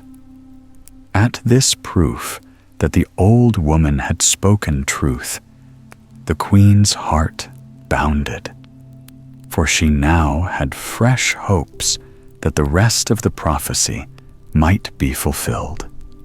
She cherished the basket and the egg as her chiefest treasures, and had a golden case made for the basket, so that when the time came to lay the egg in it, it might not risk any harm. 3 months passed, and, as the old woman had bidden her, the queen took the egg from her bosom and laid it snugly amidst the warm woolen folds. The next morning, she went to look at it, and the first thing she saw was the broken eggshell and a little doll lying among the pieces. Then she felt happy at last, and leaving the doll in peace to grow, waited, as she had been told, for a baby of her own to lay beside it. In course of time, this came also, and the queen took the little girl out of the basket and placed it with her son in a golden cradle which glittered with precious stones. Next, she sent for the king, who nearly went mad with joy at the sight of the children. Soon, there came a day when the whole court was ordered to be present at the christening of the royal babies. And when all was ready, the queen softly opened the window a little and let the goose wing fly out.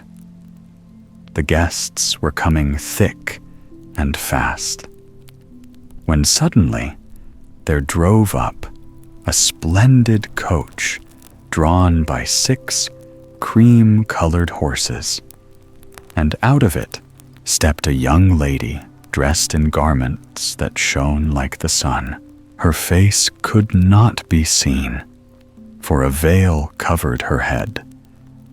But as she came up to the place where the queen was standing with the babies, she drew the veil aside, and everyone was dazzled with her beauty. She took the little girl in her arms, and holding it up before the assembled company, announced that henceforward it would be known by the name of Daughterine, a name which no one understood but the queen, who knew that the baby had come from the yolk of an egg. The boy was called Willem. After the feast was over and the guests were going away, the godmother laid the baby in the cradle and said to the queen, "Whenever the baby goes to sleep, be sure you lay the basket beside her and leave the eggshells in it. As long as you do that, no evil can come to her. So guard this treasure as the apple of your eye, and teach your daughter to do so likewise." Then, kissing the baby 3 times, she mounted her coach and drove away. The children throve well, and Daughterine's nurse loved her as if she were the baby's real mother. Every day, the little girl seemed to grow prettier, and people used to say she would soon be as beautiful as her godmother. But no one knew, except the nurse, that at night when the child slept, a strange and lovely lady bent over her.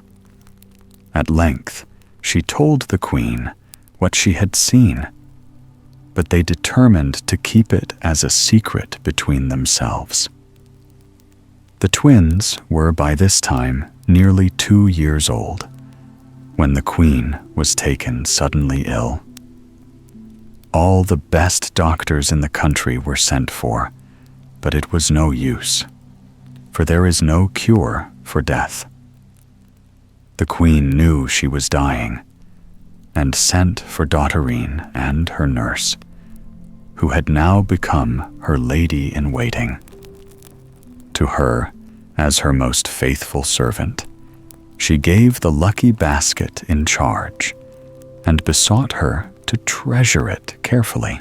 "When my daughter," said the queen, "is 10 years old, you are to hand it over to her, but warn her solemnly that her whole future happiness depends on the way she guards it. About my son, I have no fears.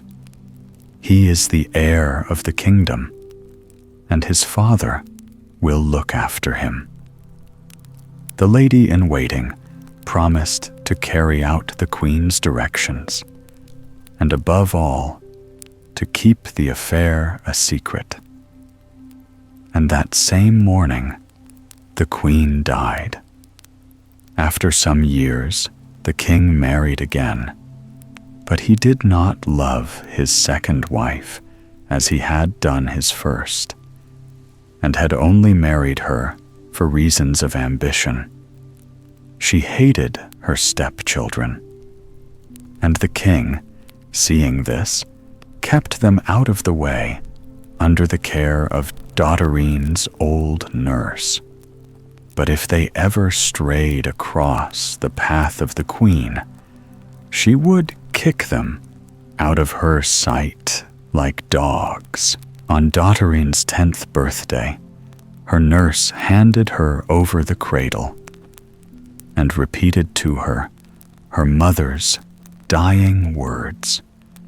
But the child was too young to understand the value of such a gift, and at first thought little about it. 2 more years slipped by, when one day, during the king's absence, the stepmother found Dotterine sitting under a lime tree. She fell, as usual, into a passion, and beat the child so badly that Dotterine went staggering to her own room. Her nurse was not there, but suddenly, as she stood weeping, her eyes fell upon the golden case in which lay the precious basket. She thought it might contain something to amuse her, and looked eagerly inside. But nothing was there save a handful of wool and 2 empty eggshells. Very much disappointed, she lifted the wool, and there lay the goose's wing. "What old rubbish," said the child to herself, and turning, threw the wing out of the open window. In a moment, a beautiful lady stood beside her. "Do not be afraid," said the lady, stroking Dotterine's head. "I am your godmother, and have come to pay you a visit. Your red eyes tell me that you are unhappy. I know that your stepmother is very unkind to you, but be brave and patient, and better days will come. She will have no power over you when you are grown up, and no one else can hurt you either, if only you are careful never to part from your basket, or to lose the eggshells that are in it. Make a silken case for the little basket, and hide it away in your dress, night and day, and you will be safe from your stepmother and anyone that tries to harm you. But if you should happen to find yourself in any difficulty and cannot tell what to do, take the goose's wing from the basket and throw it out of the window, and in a moment I will come to help you. Now come into the garden, that I may talk to you under the lime trees, where no one can hear us." They had so much to say to each other that the sun was already setting when the godmother had ended all the good advice she wished to give the child, and saw it was time for her to be going. "Hand me the basket," said she, "for you must have some supper. I cannot let you go hungry to bed." Then, bending over the basket, she whispered some magic words, and instantly a table covered with fruits and cakes stood on the ground before them. When they had finished eating, the godmother led the child back, and on the way taught her the words she must say to the basket when she wanted it to give her something. In a few years more, Dotterine was a grown-up young lady, and those who saw her thought that the world did not contain so lovely a girl. About this time, a terrible war broke out, and the king and his army were beaten back and back, till at length they had to retire into the town and make ready for a siege. It lasted so long that food began to fail, and even in the palace there was not enough to eat. So one morning, Dotterine, who had had neither supper nor breakfast, and was feeling very hungry, let her wing fly away. She was so weak and miserable that directly her godmother appeared, she burst into tears and could not speak for some time. "Do not cry so, dear child," said the godmother. "I will carry you away from all this, but the others I must leave to take their chance." Then, bidding Dotterine follow her, she passed through the gates of the town and through the army outside, and nobody stopped them or seemed to see them. The next day, the town surrendered, and the king and all his courtiers were taken prisoners. But in the confusion, his son managed to make his escape. The queen had already met her death from a spear carelessly thrown. As soon as Dotterine and her godmother were clear of the enemy, Dotterine took off her own clothes and put on those of a peasant, and in order to disguise her, better her godmother changed her face completely. "When better times come," her protectress said cheerfully, "and you want to look like yourself again, you have only to whisper the words I have taught you into the basket, and say you would like to have your own face once more, and it will be all right in a moment. But you will have to endure a little longer yet." Then, warning her once more to take care of the basket, the lady bade the girl farewell. For many days, Dotterine wandered from one place to another without finding shelter. And though the food which she got from the basket prevented her from starving, she was glad enough to take service in a peasant's house till brighter days dawned. At first, the work she had to do seemed very difficult, but either she was wonderfully quick in learning, or else the basket may have secretly helped her. Anyhow, at the end of 3 days, she could do everything as well as if she had cleaned pots and swept rooms all her life. One morning, Dotterine was busy scouring a wooden tub when a noble lady happened to pass through the village. The girl's bright face, as she stood in the front of the door with her tub, attracted the lady, and she stopped and called the girl to come and speak to her. "Would you not like to come and enter my service?" she asked. "Very much," replied Dotterine, "if my present mistress will allow me." "Oh, I will settle that," answered the lady. And so she did, and the same day they set out for the lady's house, Dotterine sitting beside the coachman. 6 months went by, and then came the joyful news that the king's son had collected an army and had defeated the usurper who had taken his father's place. But at the same moment, Dotterine learned that the old king had died in captivity. The girl wept bitterly for his loss, but in secrecy, as she had told her mistress nothing about her past life.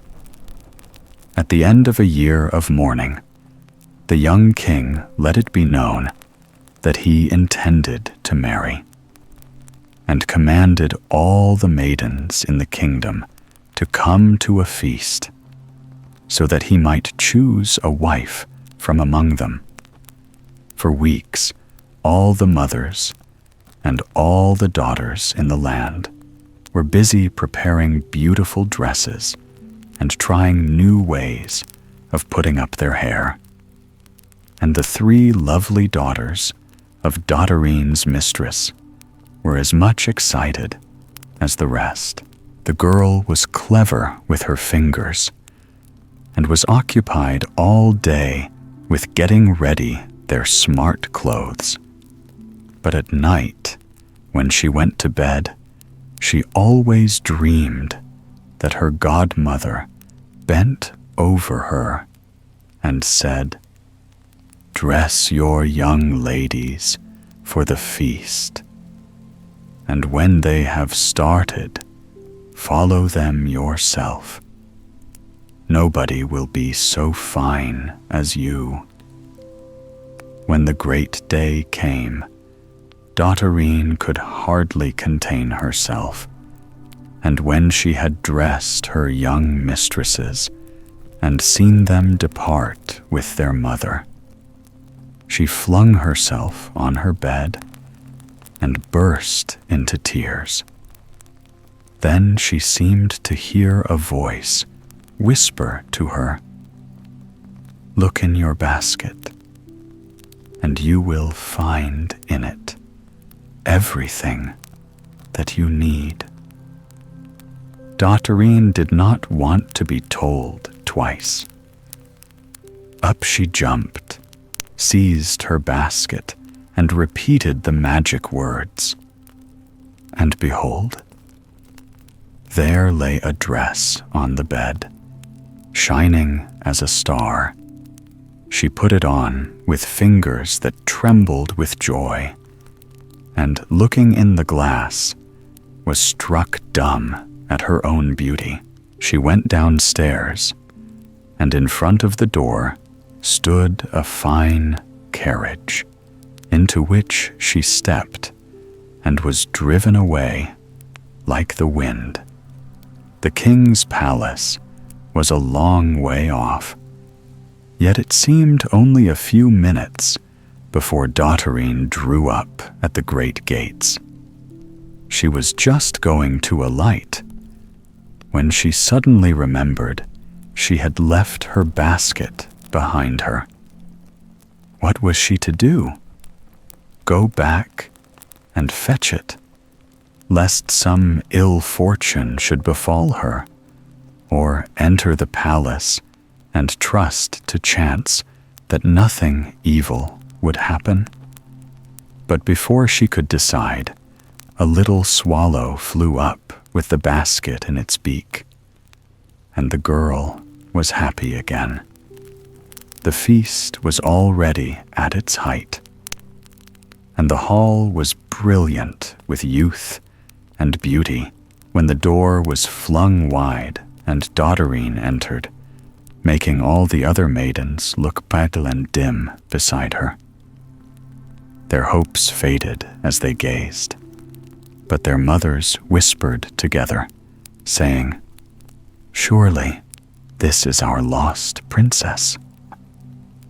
The young king did not know her again, but he never left her side, nor took his eyes from her. And at midnight, a strange thing happened. A thick cloud suddenly filled the hall, so that for a moment all was dark.